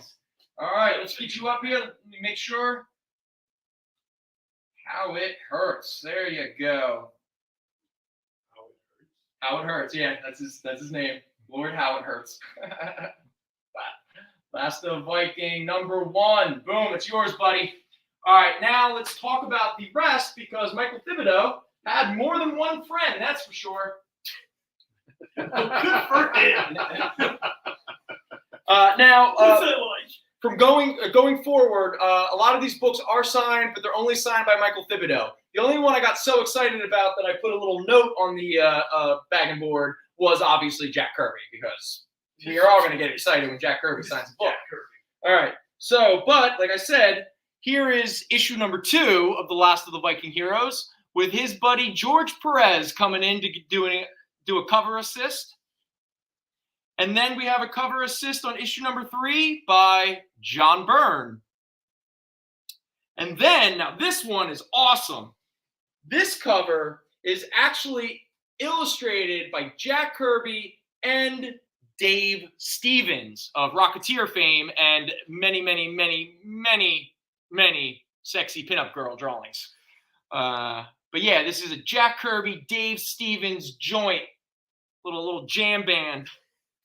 Oh, and if you wanted to know what, so that was issue #5, drawn by Jack Kirby, cover drawn by Jack Kirby and Dave Stevens. If you're curious what Michael Thibodeau's cover of #5 looks like, it's that. Which that looks like the Dave Stevens I remember. Yeah, I know, right? Yeah. There you go. And then we got issue #6. Now all of these are like high grades, $4. So there you go. Oh, now here we go. This is Dave. This is when you mentioned this name, it made me think and remind that I had these because it looks like Michael Thibodeau was also friends with Arthur Adams. So there he is helping Mr. Thibodeau out with another cover. Obviously, it's very 80s Arthur Adams art. Yeah, because all this is from 88 and 89. And now we just get into the primarily just Thibodeau covers, which suddenly everyone tunes out. But there's now, like I said, all these are high grades at $4. So there's issue #8. issue number 9, number 10, number 11, and the final issue, issue 12. But, right, Cool cover. yeah, it's kind of neat, right? Right after that series was over, Michael Thibodeau got together with a couple of his buddies from the 80s comic scene and said, hey, my friends, can I use your characters and put them in my book? And the friends went, what year is this? And he goes, 1990. And he's like, well, if these characters don't sell your books, then nothing will. So you get the 3-issue miniseries. We're missing issue 1, no surprise. But we do have issue 2 and 3 of The Last of the Viking Heroes meet the Teenage Mutant Ninja Turtles. What? Yeah. I swear, at this point, Easton and Laird were like, whose book isn't doing well? Throw the Turtles in there. But a market idea for you. I know. They would just come and be like, yo, hey, can we use the Turtles? I'm like, who cares? Yeah, use them. High grades, $4. These people freaking Philadelphia, they're jerks. Yeah. Well, all right. So from the Genesis. Mr. Barucci is coming in on the Turtles. All right. Don't worry, Nick. I got your Turtles. Well, your Viking Turtles. Well. Viking Turtles. Mr. Barucci is asking everybody a question. What did Dr. Doom and singer Phil Collins have in common in the mid-1980s? I feel like there should be like a punchline to a joke followed up. Sheer hatred of Reed Richards. I hate that guy. The joke is thwarted by someone with an invisible touch. Come on, see, okay. Get in on it, people. All right. You guys are crazy. No. Is that what maybe People is thought that they what were- he meant, or is that just all right? Technically, that was a Genesis song, wasn't it? It was. Invisible touch? Yes. Oh, yeah, but it was Phil Collins led. So at Yeah. that point, Genesis was just Phil Collins. It was pretty Yeah. I mean, when you think Genesis, it's Phil Collins. Yeah. It's like coming in and saying, can I hear that song by Genesis called Studio? Name anybody else in Genesis. Ooh. Sorry, Genesis. Mr. McHale, thank you very Sorry, much for the song guys. suggestion. I got it. We got a little crew, a little motley crew in our mix now. All right. Nick, you claiming all? Just confirm, Nick, that you're claiming, because you already got number 1. So when you say claim the Lestat, oh, did he not claim it? I wasn't paying attention? No. I think I was. Sorry, I'm thinking out loud. So Nick, let me know. Did you just want number 1, or did you want all of the Vampire Lestat books that are up here? So you let me know. I'll take care of you. All right. Let me just catch up with everybody here. Make sure I'm not missing any claims. I appreciate everyone hanging out. Yes, and all the rest. All right, Nick, they're yours, man. They're all yours. All right. Vampy Lestat. All issues. There you go. Bam. Good stuff. I was going to say people thought they were Peter Gabriel. All right, we already saw that joke. I got it. All right, 5:48. Oh, Kyle, my apology. We're a few minutes late for a break. So let us take a break here. And then when we get back, who the heck knows what's going to happen? Wait, I'm thirsty. Ugh. You want water? Get the inside scoop on everything happening at the experience every week. Join our mailing list by scanning the QR code at the bottom of the screen and then watching your email inbox.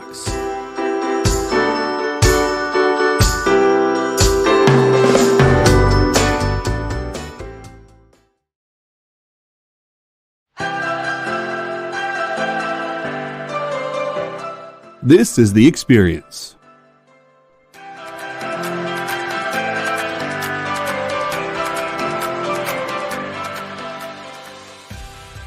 Good afternoon, everybody. Hey there, hi there, ho there. You're as welcome as can be. Hi, I'm Nancy McCann. Welcome to Friday Night Live on The Experience. Welcome everybody to Fat Jack's Comicrypt. Brendon, Al, Jason, hanging out. There I am.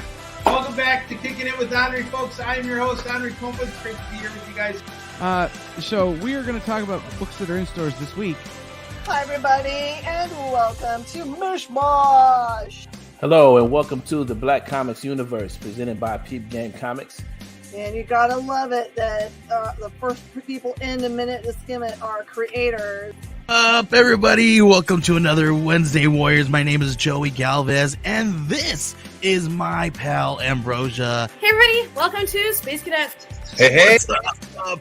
Welcome, everyone, for another episode of I Must Ask You a Question. Hi, everybody! Welcome to Nerd News Now. Hey, this is Rex. Welcome to Comic Collectibles. Hey, hello, all you happy people. Welcome to the Dan Wickline Show. Hi, everybody, and welcome. This is the crazy show that we do on Thursdays called What's in the Box? What's in the box? Comic culture and sales.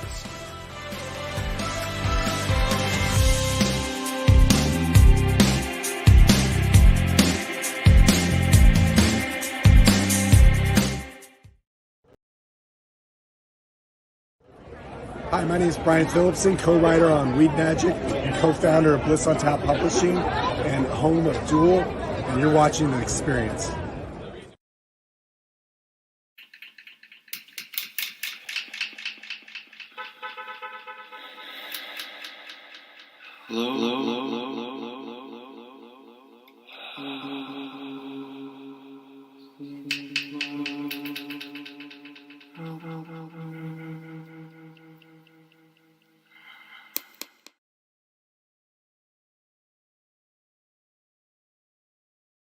Somebody brought some stuff in. Welcome back.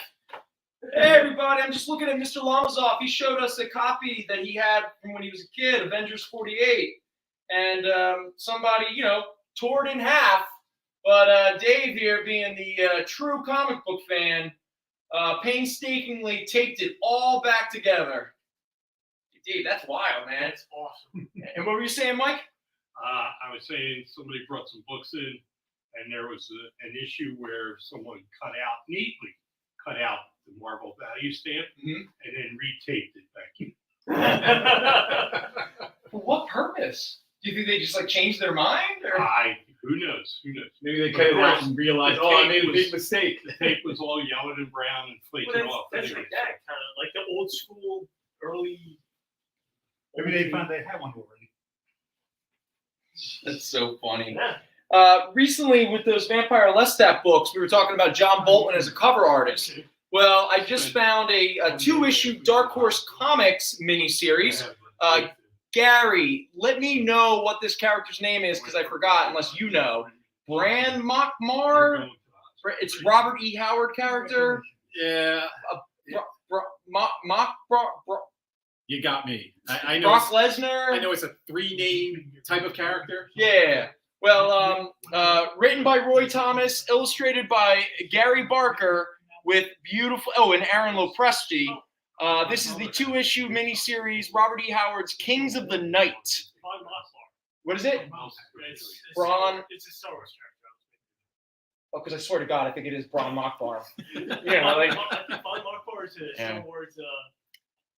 These are both very fine pluses at $3, but if you are interested in it, you can have both issues together for only $4. All right. So, let me leave them up here so people know what the heck I'm talking about. They're like, wait, wasn't he talking about some barbarian? Oh, right. Phantom Force. So, back in the early 90s, probably the last, I'm pretty sure it's considered the last original creation by Jack Kirby, was this group called Phantom Force. Now, at the time, Genesis West put out a couple issues, but then the last couple issues were published by Image. Bran Mock-Morn. Thank you, Gary. I knew you'd come through. And yes, if there was anybody who was going to claim fake Conan, it was going to be Gary. Oh, and Gary, you know what that also gives you? It gives you Don't Get Pregnant, Kids, Spider-Man. Awesome book. There you go. Such an interesting read. I've never been so interested in something so small. And it's so weird because like it gives no indication on the cover what it's really about until you start working your way through it and you're like, wait a minute. And it's weird. It's a fun read. Well, I think the most awesome aspect is the fact that the Spider-Man creative team at that time is actually doing the artwork for it. Yeah. Well, hey, it's not like what was that one issue where it was the first appearance of Peter's sexual abuser when he was a teenager, the kid who molested Peter Parker when he was like 11. Oh, by the way, that's a real book, just so we're clear. Hey, Gary, you got yourself a Planned Parenthood. In all honesty, I should have just given it to you anyway, but hey, it worked out. 2 books I pulled out and I went, I'm going to price these up because I'm pretty sure the only person who's going to buy them is Gary. and I wanted to make sure that Gary had his opportunity. Mr. McHale, the Word Man, I know it says fake Conan, but yeah, he claimed the King of Night. Sorry about that, bud. But you know what? Mr. McHale, you are going to get yourself Spider-Man wants kids to wear condoms comic. That's for you, Mr. McHale. Don't let me forget that. Mr. McHale's getting himself, just because he missed out on the fake Conan books, he'll get himself a Spider-Man teaches kids how to put a condom on. And yes, we're not joking. Sexual abuse awareness comic book that Marvel put out in the early 80s. Did anybody buy that? No, I don't think so. I would be highly interested in it. Oh, you want the first appearance of Peter Parker's sexual? Well, it is like an untold story of Spider-Man, so to speak. Well, it was distributed. At least it wasn't Uncle Ben. That would have been awful. Yeah, it would have been really terrible. God. It would be almost as bad as Gwen Stacy having an affair with Norman Osborn and getting pregnant. Yeah, that happened. Mr. Prodigy wants to claim these Marvel Knights. Thank you. Okay, so real quick, this is the first team appearance of this Marvel Knights group, which was Shang-Chi, Black Widow, Dagger, Punisher, and Daredevil. Joe Quesada cover, Marvel Knights #1. But this was also a strange. I don't know how many of these they did. If they did a single cover appearance variant, I looked everywhere to find out what this variant is, and I couldn't find any information. But here we go, Marvel Knights #1, both by Joe Quesada, the normal cover, and the strange variant that I couldn't find any information about. They're both high grades. The non-variant is $5, and the variant is $6. All right, there we go. All right, Mr. McHale, he's excited about his Spider-Man Teaches Sex comic. It was distributed by Planned Parenthood, so it's probably a free thing they had in the shops. Right, okay. Shops, places, businesses, yeah, doctors' offices.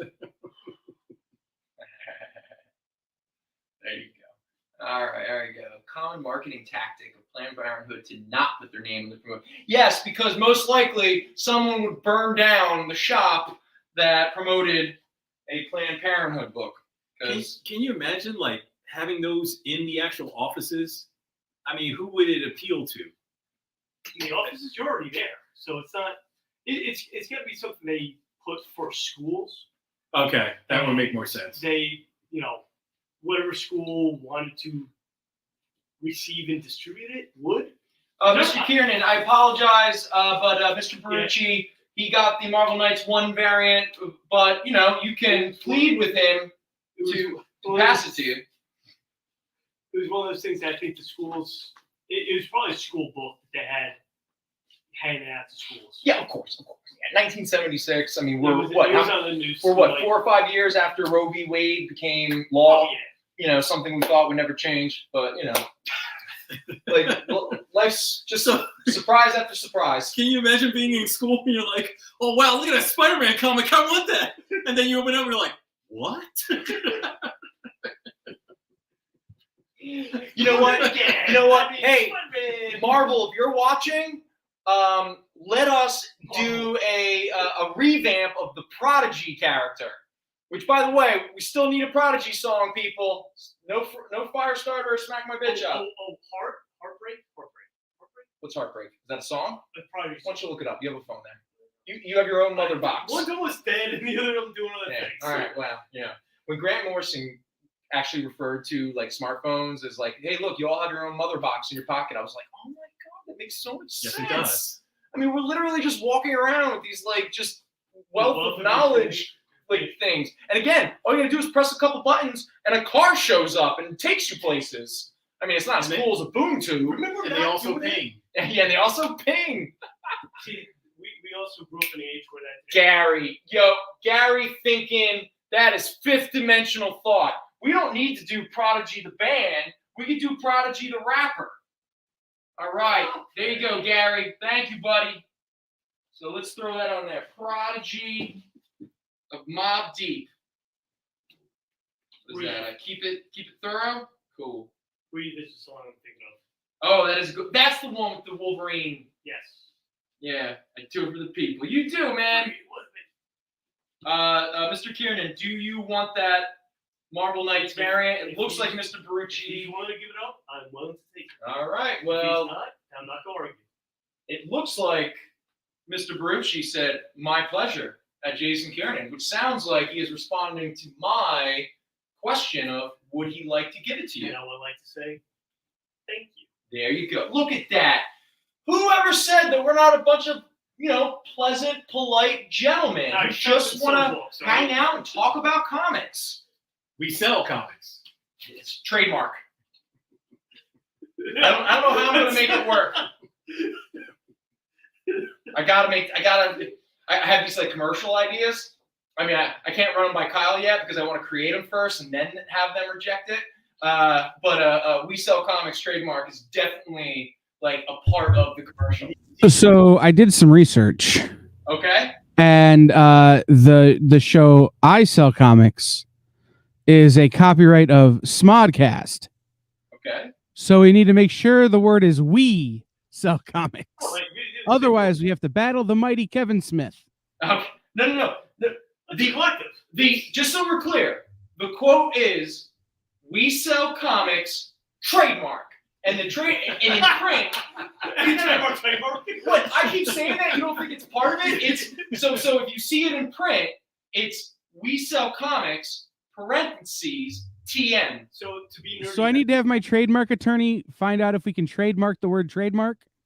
Well, no. You're not trademark parentheses TM. You're trademarking the wordage and then that. It's almost like Windows NT, new technology. Yeah. Like Windows said, oh, Windows NT, new technology. They trademarked that whole thing. Hey, and again, I'm not against the idea that trade and mark are two separate words. Are hyphenated. Or have a backslash. Or mark, M-A-K-E. Are they on top of each other? M-A-R-C. Well, DC and Marvel have trademarks. Hey, Mike, does anyone name Mark around here? Yes. Yeah. Do you got Mark around here that works here? Mark. Oh, I get it. All right. It's trademark Kaplan. All that matters. No, you got it, Gary. The first one. Yeah, it's the parentheses throws it in. The parentheses is the acknowledgement of the joke. That's. And then you put TC below that. What are you talking about? You have to trademark that.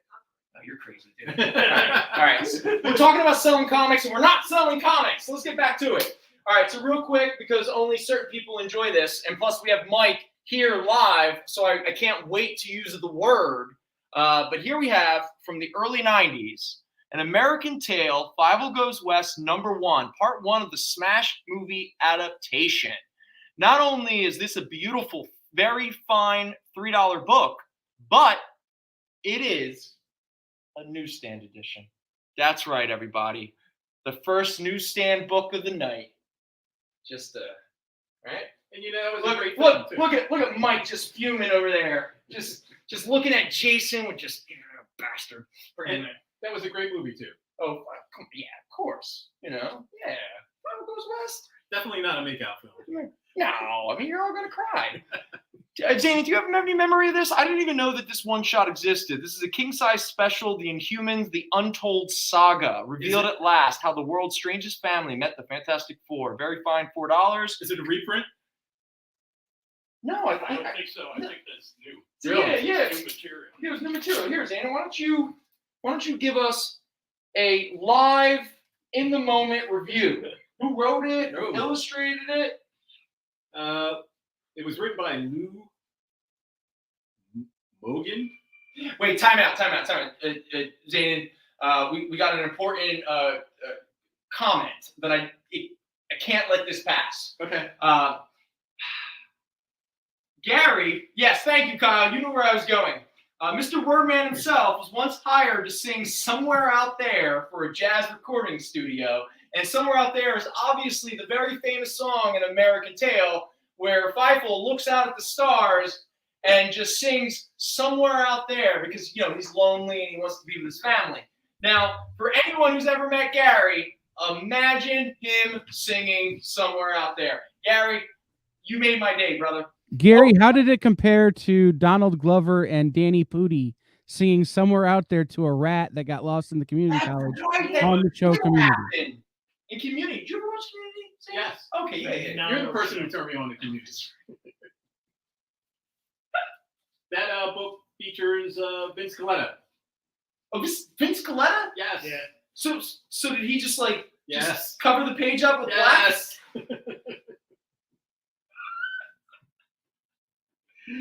But it looks like a Good series. times. It looks like a series that might have been backup tales or backup stories. Okay. And another book, but they were all put together in one book. Oh, all right, cool. But they are original, Yes. story. They weren't all right, very cool. All right, so that was the Untold Saga, Inhumans Saga. Let's just call it Inhumans Saga. Gary, I got your claim. Gary's taking the Inhumans. What is this B. Wiley saying? I hear he's very nice but very evil. Who's he talking about? Is he talking about you, Jason? Probably.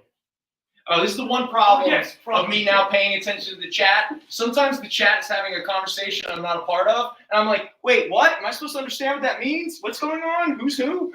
And everyone's like, Brendon, mind your own business. And I'm like, my bad, fellas. All right, so next up is, it is a newsstand edition. But that's not why it has value. Here we have Doctor Strange, number 15 from the early 90s, that became one of Marvel's many infamous controversial books. Now, before I talk about what makes it controversial, first of all, this is a very fine plus of $10. All right, $10. Let's see what the big deal is. Not only will you get the controversial book, but you'll also get a newspaper clipping that explains the controversy. What? All right, you ready? Contemporary Christian singer Amy Grant is suing Marvel Comics, the Associated Press quotes. Her lawyer is saying that the spitting image of his client appears on the cover of Doctor Strange Sorcerer Supreme number 15. Grant said the likeness was taken from her 1986 album, Amy Grant the Collection. The lawsuit charges the characters and storylines in the comic book deal with occult subject matter and ads that run directly contrary to the message of Christian music. Grant's lawyer said he wants to halt distribution of the comic book, but just so we're clear, the issue already is off sale and 2 subsequent issues have already been published. Sorry. And that he may seek monetary compensation. So yes, Be a nice percentage. that's Amy Grant. And just so we're clear, that's the cover. I'm not seeing it. Yeah, I don't. You don't see it? No. No. You're joking, right? Yes. Oh, you're joking, Yes. right? Okay. All right. They had me there. All right. So anyway, a controversial Marvel comic, one of many. Oh, Fun fact. Oh, B. Wiley coming in on the Pandacon. Fun fact, Amy Grant's husband, Vince Gill, is in the Eagles now. And because the Eagles sometimes sing about drugs and the Southern California lifestyle, she won't acknowledge it. Really? Well, that and she's kind of busy doing her own thing. Like, he's a Right. bigger star than she is, and she, to acknowledge him doing stuff would be weird. Right. Does anyone remember what Amy Grant's big song was? Was that the song like, "Will You Kiss Me Under the Moonlight" or I love you, and I want to be with you forever. Sounds like a lot of problems. Oh, Jesus kicked me through the goalpost of life. Thank you, Helen. Appreciate it, buddy. No, really? That's a great name for a song. No. By the way, that is a real pop country song. Amy Grant's big song is called Baby Baby. Baby, that's it. Baby, baby. No, I don't know what I'm doing. Again, I got to stand up for 2.5 hours and be kind of entertaining. No. It ain't no Melissa Etheridge, I'll say that. Yeah. All right. So in the Brendon. Okay. For anyone That's the song. What was it? That was the song. The one you were singing is the actual song. Oh, for real? Yes. So my terrible rendition worked? No, because I think I hear it in my head where it's like, baby, baby. Dun, dun, dun, dun, dun, dun. All right. Yes, Gary called it. Baby, baby, the song that plays in every waiting room. That is true. All right, Mr. Brudge. I got your Peter. Oh, God. There's Nick coming in with a Peter Cetera song. Next time I fall in love. All right, good stuff. Oh, that's kind of along the Motley Crue song was Too Young to Fall in Love. Uh-oh, I think we're starting to get a theme. All right? So you think about it. I think this is a love mix. I think we're going to try to get dates from this mix. Yeah, well, it's questionable. Wait, that doesn't work? Doesn't, like, making a mixtape about your feelings and then giving it to someone that you're... That's fine, but Too Young to Fall in Love should not be your dating mixtape song.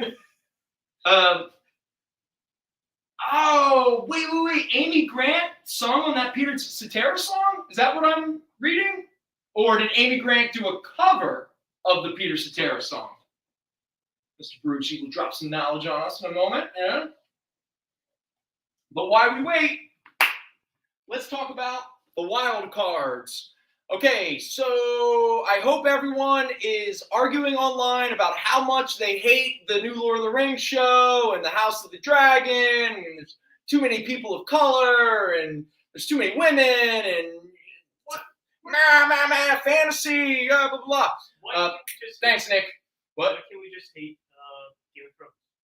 No, you're allowed to hate Game of So much. Well, anyway, House of Dragon. I enjoyed the first episode. But that's beside the point. I enjoy it. You started it? Yes. Oh, cool. You it's 2 episodes on so Yes. far, right? Yes. Yeah. I thought it was kind of decent. Yeah, I have some theories about some things, but I'll discuss them with you later. Ooh, wait a minute. Time out. This suddenly became a Game of Thrones podcast. What are these? Now, here, real quick.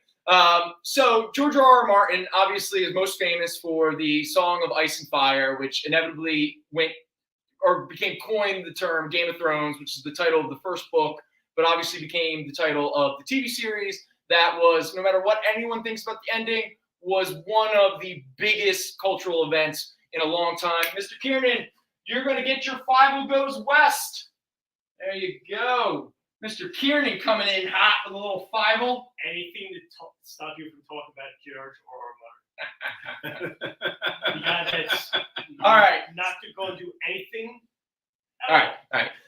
Jason, Zane and I are having a conversation. All right, fine, go on. Okay, all right.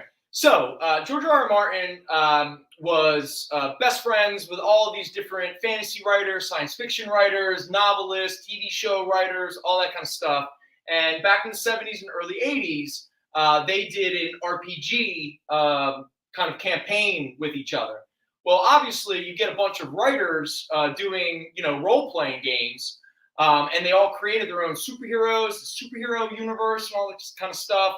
After so many years of doing this, they began to realize, we have like a really interesting novel, or a series of novels, or a shared, built-up superhero universe. So what they did is each of the writers took their character and kind of wrote different chapters, and it became like what they refer to, Gary, correct me if I'm wrong, is sometimes referred to as Mosaic Novels, or it's where multiple writers each write a chapter and they continue from one to another and everything. So it became a very successful series that I actually really enjoy called The Wild Cards. Now, many different studios have been trying to make a TV show based on it. At one point, I think it was Hulu.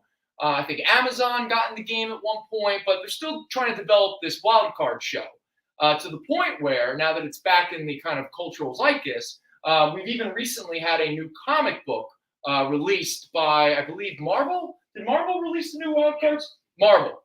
Now, Marvel is releasing adaptations of the actual novels, but back in the late 80s, the Epic Comics line, which is part of Marvel, they released a 4-issue miniseries, The Wild Cards. But the difference between the adaptation series that they're publishing right now, this miniseries was actually new original stories that take place between book 5 and 6 during a big riot in the Joker town. Joker are like the kind of deformed heroes because it's like this alien virus comes to Earth, and some people become deformities, some people die, and the very few people become aces. Aces is the term for being a superhero, and you go on, so forth. Now, just so we're clear, this series is very mature. A lot of very adult, mature things happen. I'm going to give some fair warnings about some of the novels. Let's just say that sexual assault seems to be a plot thread that they keep going back to for some reason. I mean, 80s, I guess. But I always call it bad writing. Dude, there's this one book where I swear to God, it won't stop. And what's crazy about it is the book's primarily written by Melinda Snodgrass. Oh, I'm familiar with that. Yeah, she wrote a lot of Star Trek TV show, Next Gen, right? Yeah. But one of the books that she primarily, she just keeps going back to that. Now, again, the villain who's doing it is really bad, and so when that comeuppance comes, you really are happy. You're like, yay, finally! But man, it takes you about 300 pages. Just like, oh, again with this? But it's a mature series. This 4-issue miniseries. I don't know if it's ever been reprinted. If it has, it's definitely out of print. But I was lucky enough to discover this in the recent collection that we had. So right here we have the 4-issue Wild Cards miniseries, again, that takes place in between book 5 and 6. Though, in all fairness, I flipped through it because I was curious. They do give you some nice overview of what's going on and why you should care. Because I believe at the time they realized, they want people to pick up this comic who had never read the books before, with the hope that maybe they would go back and start reading again. So this 4-issue miniseries, now, number 1 has some real value because technically speaking, it's the first appearance of all of these characters in comic books. So this is a high-grade copy of number 1 at $20, followed by issue number 2, high grade, $8. Issue number 3, high grade, $6. And issue number 4, high grade, $6. And as you can tell, things get really violent. And if you've ever read the book series, things get violent. So there we go. Little Wild Cards, 4-issue limited. Did you ever read the Wild Cards? No. Novels? No. You're familiar with even the concept? I'm familiar with the concept. Okay. I just sound like such a cool concept. Like a bunch of buddies. Like, you ever play role-playing games? Tabletop role-playing? Yeah. It's improvisational stories. You're creating a narrative with your buddies. Why not put it into an actual book in a series? I mean, that's pretty cool. Real quick, because we're still hanging out in the early 90s. You stay, baby girl. No, sweetie. I know you want to come see everybody, but I don't want you to be porking at anyone. All right, you stay, sweetie. Pork. I never even talked about these Phantom Forces. Man, I'm just jumping all over the place. Zayn, you're so distracting. No, I'm just kidding. Sort your stuff out. Mr. Kiernan, you're looking to claim just number 1, right? Let me just double check my chat real quick. I can claim wow. Oh no, it looks like Mr. Kiernan wants all 4. Well, guess what? He's getting them. Boom. Mr. Kiernan's getting some wild cards. And if Mr. Kiernan wants to read the books, he might have a friend who owns all the books that he could maybe borrow them if he's interested. Is it Duke? It is. Duke does strike me as a guy. No. Yeah, if it was If it was Bloodstrike? No. No. Let's see. And- What's it? He gets the jump on whether or not, it becomes a hot commodity if they finally get around to making a movie or a TV series. That's very true. And if there's one thing I know about Mr. Kiernan, he's always ahead of the curve. Oh, so it's definitely going to be a No, series. if he's claiming it, then you can guarantee it's going to be a multi-billion-dollar movie, one of the highest streaming shows of all time. I mean, this guy's tastes are impeccable. And now he has all 4 issues. I hear a lot of dripping with sarcasm. Dripping with it. Just to really quickly finish an earlier point that I got distracted. So Jack Kirby's final original creation was this team called the Phantom Force. Now, Mr. Kirby was obviously not doing well health-wise at the time, so he never really got to see it all the way through. So a lot of the Image guys, I'm talking about the originals like Todd McFarlane, Jim Lee, all those guys, they came along to help they all inked Kirby. Obviously, gave him an opportunity to ink Kirby.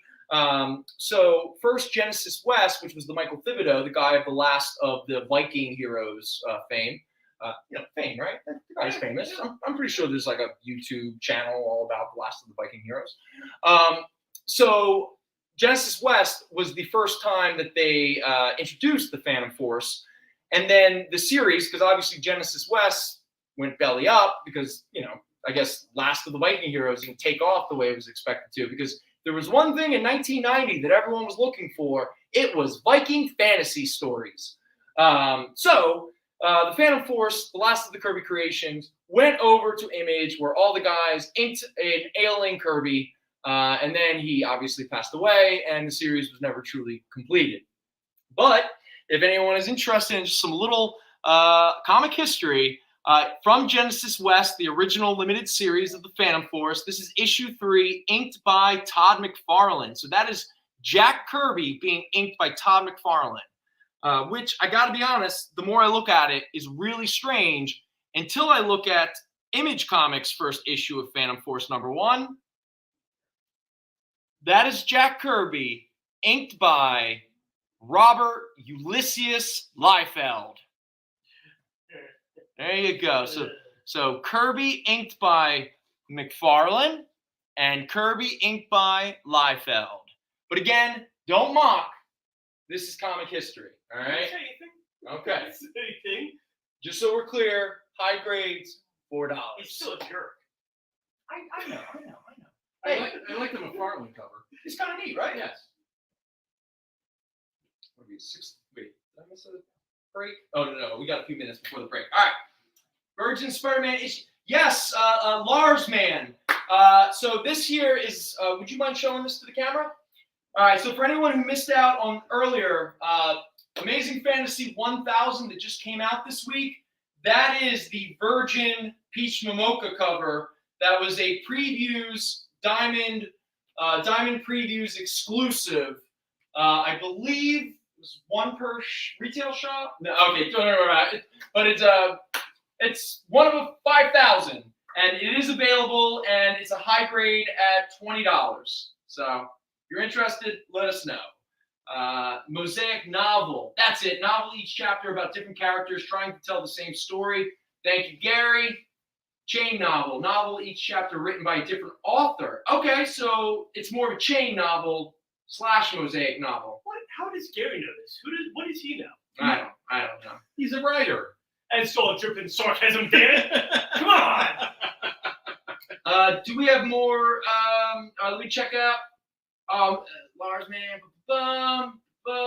Jason claimed the Fivel. All right, Lars Man, you're claiming the Amazing Fantasy 1000. Okay, I don't want to blow up your business in the chat, but if you want to give us, you want to contact us, you can either email our fjccshow@gmail.com. If you're in the area, obviously we're here at Philly, or we can send the book over to Jersey for you to pick up. But if you're outside of the area and you need us to ship it to you, drop us an email. But for right now, the book is yours. You will email us. Thank you very much. Let me just mark down. Lars Man. There we go. Grabbing that Amazing Fantasy 1000. All right. Cool beans. And you get Peter teaches about STDs. Spider-Man teaches kids don't get VD. There you go, man. You're getting our favorite giveaway of the night. Such an awesome book. All right. Oh, thank you, Kyle. I appreciate you throwing out the email. No, in some states this is illegal. This is true. This is true. You have to find out exactly where you're going to be mailing it. Mike just broke down real quick. Yeah. Real quick, I saw something about, do we have any other Spider-Mans? We do have a couple. So here we are. Because again, I didn't mention it earlier. If I'm talking about anything and you're bored of it and you're curious about some books, let us know in the chat and we will always prioritize you. So I was asked if we have any more Spider-Man. At the moment, these are the last of the Spider-Mans that I have in my little go-to box at the moment. So first up is Spectacular Spider-Man 200. That is a very fine at $10. That is the death of Harry Osborn as the Green Goblin story. We also have the second appearance of Carnage, Amazing Spider-Man 362. That is a very fine at $25. And then we have the two-parter by Mark Bagley, Amazing Spider-Man 381, high grade, $4, and 382, high grade, $4. This is the two issues where Spider-Man and the Hulk join up for a little bit. And then we have a book that is primarily valued because of its cover. And I'm talking about Amazing Spider-Man Volume 2, number 19, written by Howard Mackey, illustrated by Eric Larson. And we have Black Costume Spider-Man with the magic Venom mirror, where I guess Venom's just like, you're not as pretty as I am. I'm going to eat your brain, something like that. But this is a high-grade copy at $18. Disney sued and they got more. You got it. All right, just catching up. Larsman, if you're interested, we do these mixtapes. So if there's a song, you're into an album right now, a song right now, a vibe thing, you just want to share, deal on the set of Spider-Man books. Deal. How about this? The deal is, if you buy these two, I'll give you these two for free. So that's 25, 18, and you get $8 off. So let me know. All right. So, okay, I'm caught up. So let's move on to, what's the next thing? Oh, I keep now talking about the books that I wanted to talk about as a celebration of the 30-year anniversary of Image Comics. And we have some of their biggest number ones. First up, Spawn number 1.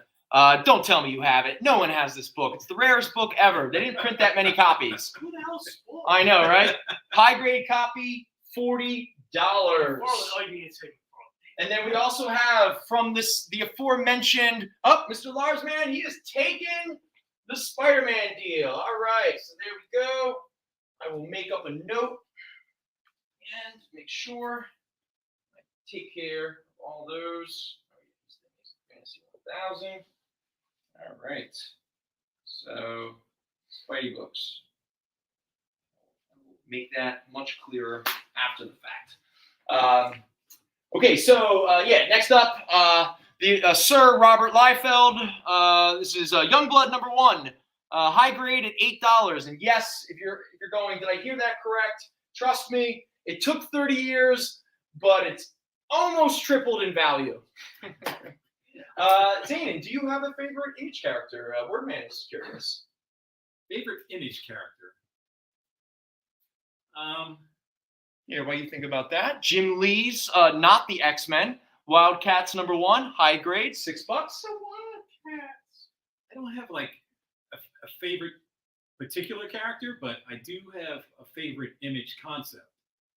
I have to say Saga. Oh, okay. So it's like a favorite Image book? Yes. Maybe Marco from Saga. Oh, that's a good one. break everyone's heart. Well, You haven't read it. no spoilers. No spoilers. All right, Saga, Gary, you got it. Marco from Saga. And again, for anyone who hasn't read Saga, can't recommend it enough. Big fan? Big fan, man. Awesome. When the most recent issue of Saga came out a month ago, yes. And when I got to the letters pages, I won't deny I was a little disappointed when they're like, we're taking a break until January. I was like, come on, man. We waited 2 years for the book to come back. All right, Kyle, I know it's break time, but before we go, let us leave you for a moment with one of the greatest 90s gimmicks, the gold foil embossed cover. What? It's so rare. So here you go. Jim Lee's Not the X-Men, Wildcats #1, high grade, $20, gold foil embossed cover. Can't get more 90s than that. And on that note, we're going to go to break. We'll see you on the other side for our final segment, where I try to figure out a way to validate Zanin's time here. I just like hanging out. What's the big deal? See everybody in a minute. Hey, it's producer Kyle. If you like going places where the action never stops, like Las Vegas, the Caribbean, and Atlantic City, then you're probably not who I want to talk to. But if you want to surround yourself with amazing comic books and comic book content made by a devoted group of smart and funny industry insiders, the Experience Members Club was made for you. You can join the experience by becoming a supporting member of our YouTube channel. You get access to exclusive content that no one else gets, like members-only live streams, pre-sales, one-on-one Q&As with production staff, and other content that's exclusively for members. Plus, for a limited time, if you sign up now, you'll be entered into our giveaway of a slabbed comic book. Just call this 1-8... Wait, hold on. It's 2022. No one makes phone calls anymore. Scan the QR code at the bottom of the screen, or just visit the membership section of our YouTube page, and you'll be on the VIP line of the comic book buffet, baby. Look at the size of those perks. Join today, and I'll be saying, who loves you, baby? Me. The answer was me.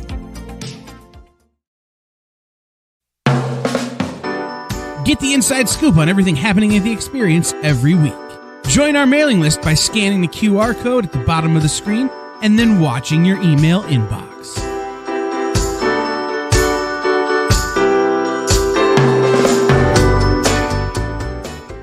Hi, I'm Jacob Murray, writer of The Eighth Mortal and Court of the Dead comic from Sideshow Collectibles, and you're watching The Experience.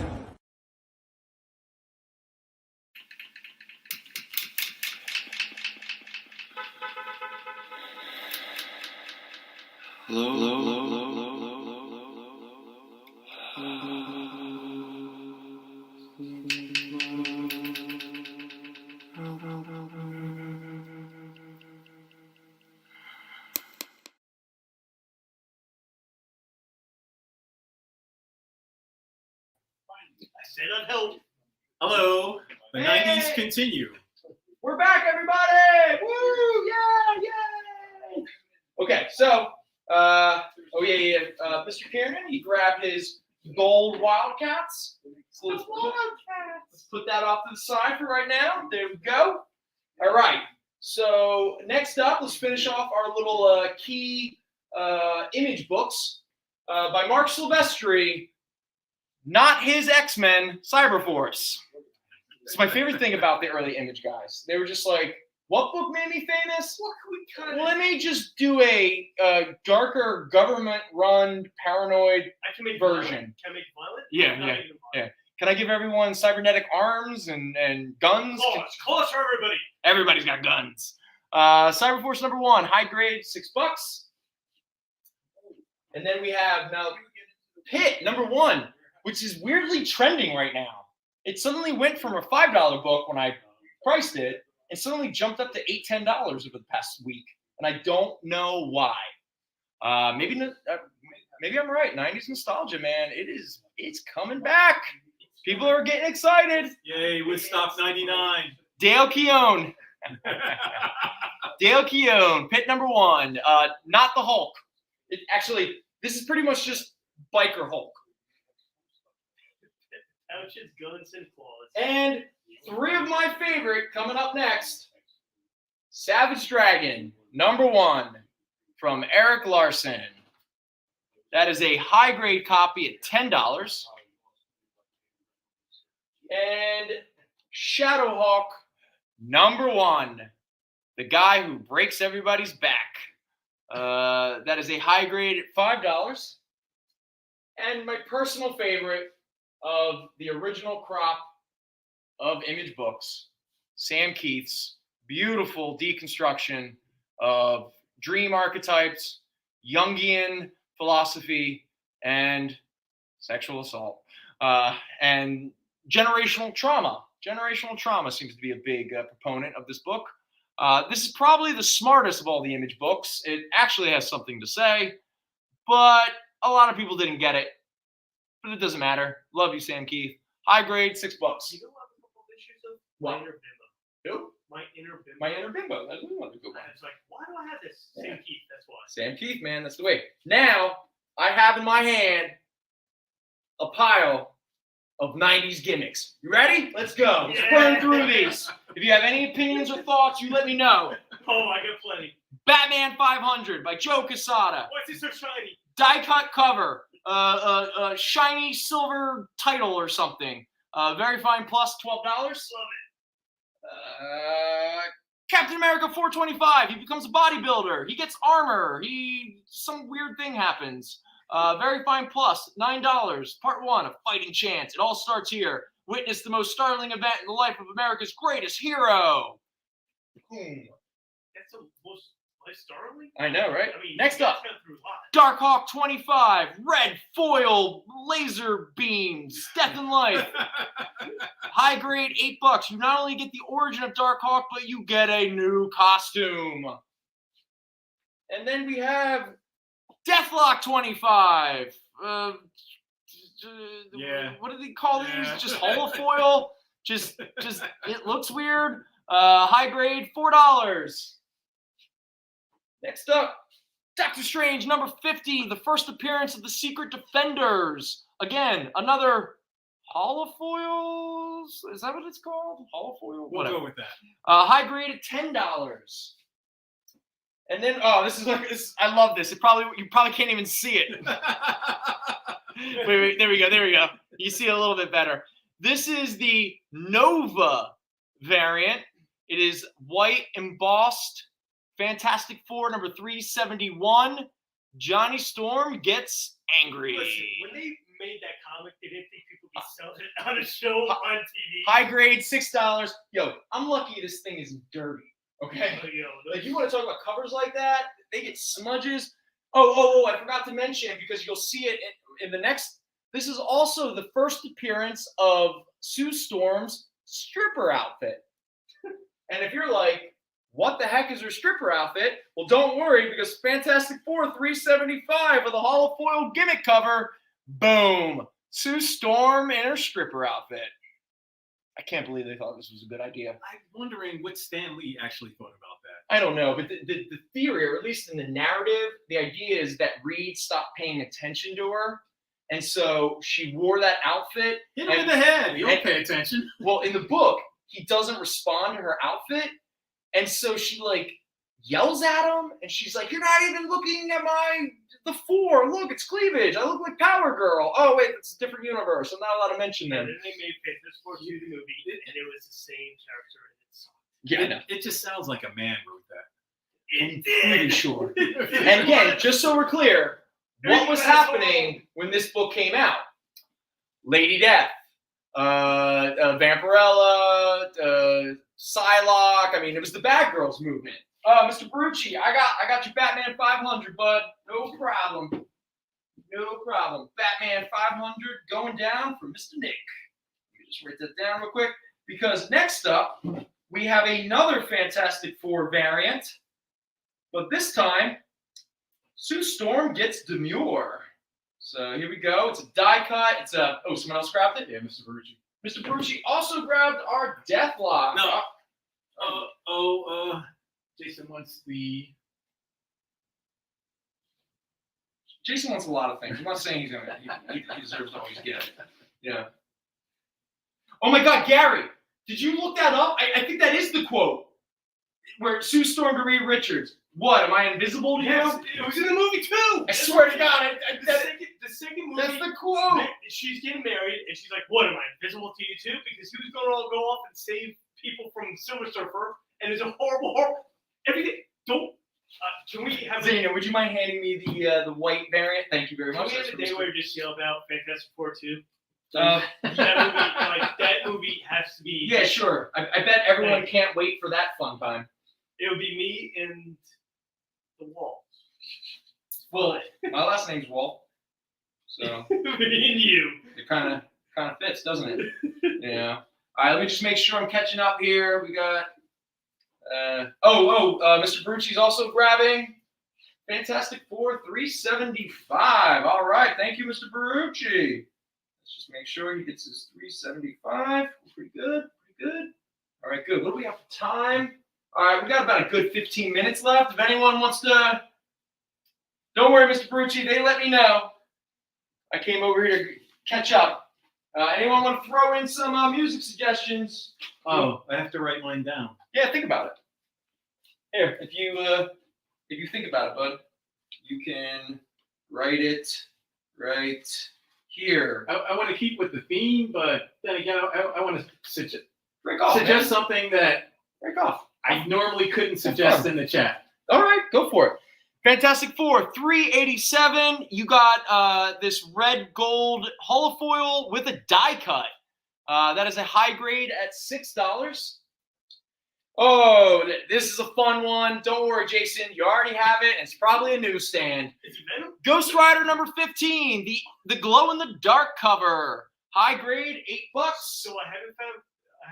That's first print. There's a second print that's green. Yes. I haven't found a newsstand. Guardians of the Galaxy number 25, the Jim Valentino, the end of his Guardians run. And I got to be honest, I know it's nostalgia, but I love this run. This was a fun early 90s series. High grade, $5.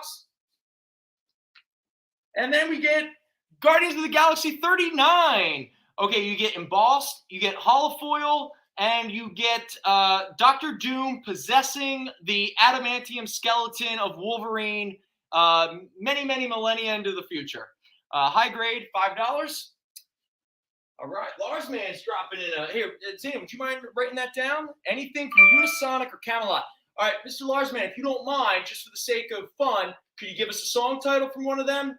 Don't worry about it. Just pick one randomly. No big deal. But yeah, let's get an actual song title if you don't mind. Because we haven't shown a lot of DC, because DC didn't do as many of these gimmick covers. But don't worry, they love their gold embossed foil, whatever, just as much as anybody else. Hawkman number 1, John Ostrander. Man, we haven't had a good Ostrander O-Face segment in a while. Mr. O-Rams, high grade, $5. You know, they did do a couple really cool gimmick covers, and it was on a John Ostrander book, Spectre. They had the glow in the dark? Yeah. No, that was a good one. Number 1 was glow in the dark. Yes. And then there was one later. Yes. Was it the one where he slept with Madame Xanadu? Yeah. That definitely happened. We had it on the show one time. No, that happened. Yeah. Oh, and there we go. Camelot, center of the universe. Thank you, Lars Man. I feel weird saying Lars Man, but thank you, Lars Man. Next up, we have Incredible Hulk number 400. More holofoil. Very fine plus at $6. Part of that epic Peter David run. Infinity Crusade number 1. We were starting to drag the bottom of the barrel when it came to the Infinity Trilogy. But hey, this was still fun. High grade, $6. Speaking of Sue Storm wearing her stripper outfit, you better believe when she showed up on Namor number 50, she wasn't wearing that, housefrau outfit, because again, she's hanging out with the dude who's wearing green Speedos. Namor is never a questionable person. No. Never. In fact, I gotta be honest with you, we're lucky Namor hasn't gotten the, Star Fox treatment. Yeah. I think he's just so sexy that everybody consents to him. Gonna happen. Yeah. I think the best Namor was in Rick and Morty. Yes. That's actually Once you say his name. That's a really good point. Was he into Rick? Is that the whole thing? No, he and Rick were best friends. Yeah, okay, that's right. He was into Jerry and Beth. He was polyamorous. That was right. Which I'm pretty sure. Look at Namor and tell me that dude hasn't experimented. He was just saying you could be into me. Gotcha. And this is a great appearance for All you right. to do this. Namor number 50, high grade, $5. All right. Ooh, Night Thrasher number 1, red foil. There you go. High grade, $4. That's another character that I love. Silver Sable in the Wild Pack, number 1, silver and embossed. Very fine plus, $4. I would have liked to have been in these editorial meetings when they decide what kind of like gimmick are we going to put on this cover. Who do you think actually like? It was marketing, right? Well, yes. Come on, right? Like, it was like that wasn't the creators being like, yo, what we really need right now, we need a die cut, whatever the heck. And yo, Gary, just so we're clear, Namor is the Idris Elba of the Marvel Universe. That is for sure. No, but Idris Elba is a nice person. Night Thrasher number 1, going to Mr. Barucci. Here, would you mind holding that for a moment? Actually, you can just show people some more gimmick covers. Silver Surfer number 75, giant size. But it's got so many colors. $5. Oh, that's the end of but the the Silver Surfer is silver. No, he's colorful. Is it also embossed? It is. It is embossed. It's embossed. 75th issue extravaganza. It's a That's so funny. Yeah, show some more. Yeah, Dan, yeah, go for it, man. Sleepwalker number 25. $4. We were at that period where like all the books that just started in The background is embossed. 1990, 1991, Deathlock, Sleepwalker, Guardians of the Galaxy, New Warriors. Issue 25, it's an anniversary. Tribe. Oh, whoa, whoa. Number 1. Okay, so this is a callback. No, show it off. This is a callback. So I believe it was last week, Kyle, we were talking about Larry Stroman, who got himself a really nice bonus check or whatever before this book was published. And I think it took 3 years before issue 2 came out. Right? Yeah, something like that. Yeah, right? It was, and you know what sucks about Larry Stroman's career? I really liked his art. It was weird, expressive. It was very different than a lot of the stuff at the time. His art's still like that. Like the stuff he's doing now, which nobody really sees because it's not that common, Right. is still like game changing. Warlock Chronicles. Ah, there we go. Number 1. That was a tie-in to Infinity Crusade, or $5. an event that was going on at the time, I believe.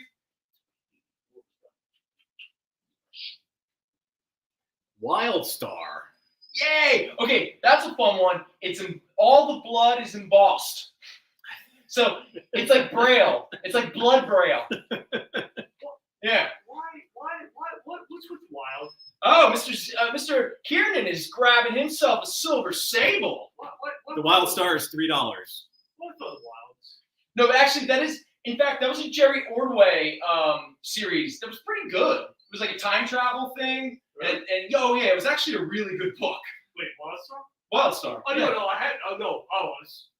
And now the good I stuff. like Wildstar. X-Men 300. Oh, the debut of Mutant AIDS. Really? Warlock Chronicles number 1. Where's that? Mr. Barucci's grabbing that. There we go. Warlock Chronicles number 1. I got you, Nick. X-Men 300. $8. Well, yeah, the legacy virus. All joking aside, but again, we're talking early 90s. AIDS is a big deal, but at that time, I mean, the AIDS crisis was just it was out of hand. The pandemic. X-Men 350. But as long as it didn't, I'm not gonna say $6. Embossed background. Right? Which one was that, Zan? X-Men 350. That was the where they introduced like the new team or something like that. 35th anniversary. Oh, that's right. It was the 235th anniversaries. 300 up here. Yep. There we go. Barucci coming through. Got you, Nick. And regular X-Men, no adjectives or adverbs. What's that? Number 80? Yeah, number 80. $8. There we go. All right. So is that all of our... That's it. All right. So that is our fun little 90s gimmick. So before we move on, because we're running out of time now. So let's see. Zane, what do we want to talk about in our last little bit of time here? Do you think we haven't given enough love to DC? Yes, absolutely. We haven't, right? I don't see any representative. All right, so why don't you show people some of those DC? Oh, this is a cool book. Action Comics. What is this? Number 600. And Mr. Barucci is claiming X-Men 300. What do you already got? I already got it. I got it. Yep. Here, add that to the little DC file there. Action Comics number 600. $6. Oh, both 30th anniversaries. Gotcha. Oh, sorry. I appreciate that. Superman number 9. John Byrne issue. $7. Zane, would you mind handing me that Actions 600? Yeah, Mr. Barucci is grabbing another. That's actually a great issue. Although the relationship between Superman and Wonder Woman is kind of iffy. It's weird, right? Yes. Superman 150 embossed cover. See, there we go. We got a little. Oh, Lars Man coming in on the Superman number 9, the infamous Joker Superman cover. Oh, this is a great issue. New Titans number 39. Oh, that's the one where Dick Grayson quits as Robin, right? Yes, and Wally West also. Ah, yes. Good times. Oh, awesome. Shade the Changing Man. Okay, Volume one of my 2, all-time. number 1. Peter Milligan, a young Chris Picciallo before his style become, I don't know, some weird animated thing. Back when I used to copy his style because I just loved it so much. Shade the Changing Man, one of the brilliant Vertigo series. You got a wonderful, gorgeous Brendan McCarthy cover. Pure. I mean, that is the closest thing that DC has ever truly come to surrealism as a narrative art form. Oh, Mr. Barucci is grabbing that New Titans number 39. So why don't you hand that over to me, Zane? Thank you, bud. Thank you. Ooh. Final book in the pile. Deathstroke the Terminator number 1. $25. His first ongoing series. That was we talked about that last week or the week before. That was around when DC was trying to turn him into their version of the Punisher, little anti-hero, all that kind of stuff. There we go. All right, so what time? What do we have for time? All right, so we're at 6:51. So we're gonna kind of wrap it up here, but before we do, we got a couple things to take care of. First, if anyone wants to suggest any more songs, this is the time to do it. But we have 2 giveaways that we haven't mentioned since the very beginning of the show, That's right, you forgot. which goes to show that I am not very good at this, but it doesn't matter. New format. I have exuberance and passion, or I don't know, something. Things that you really need to sell comic books. We sell comics, trademark it. All right, so the first thing we're giving away, because like people weren't doing the hashtag claim because I only mentioned it once. I was doing it the whole time. Well, don't worry. I changed it to just the word claim. Okay, thank you, Kyle. I really appreciate you backing me up.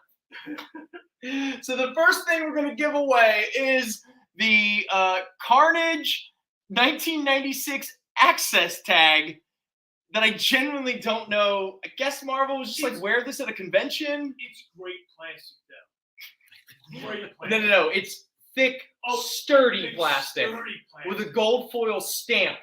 All right, Jason, get it right. And the beads you get from like when you go to. Oh, the beads you get for like nickel. Well, when you go to a bank, and that's what's tied to the pen.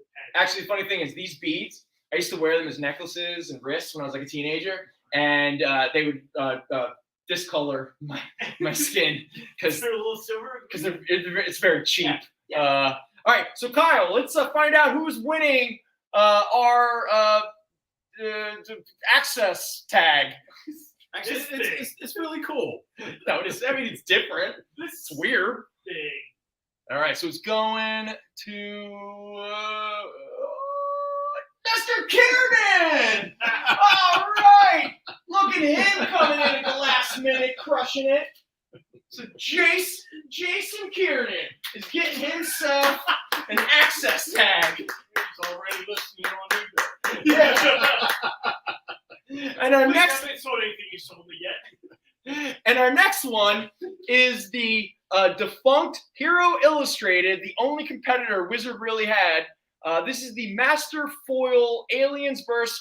Predator card. And Parker is very upset that I'm not giving her this card. Parker, I'm so sorry, but you're not old enough for Aliens vs. Predator, okay? So maybe another time. You can watch Spidey and His Amazing Friends, okay? Just relax. All right, so Kyle, who is getting our Master Foil Alien vs. Predator, which actually still comes in the original seal of authenticity plastic sheet. All right, so who's getting it? And it's Mr. Barucci. All right, we have to redraw because Nick can't win. What was that, Kyle? Nick is not allowed to win. Yeah, I kind of figured that, but it was fun to say it at the time. So we're redrawing. All right, redrawing. And since Jason already won, we're redrawing again. No way!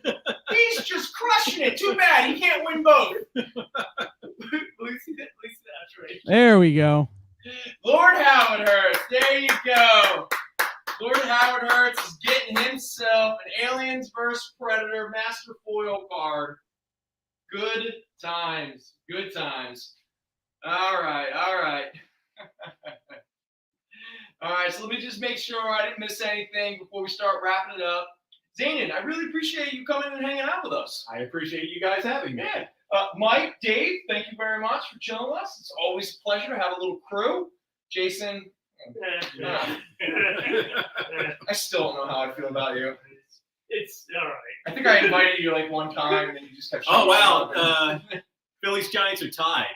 Oh, yeah? Yeah. Tell me when they win. Don't tell me when they lose. I don't need to hear it. All right. So, again, I hope everyone enjoys their holiday tomorrow. That should be fun.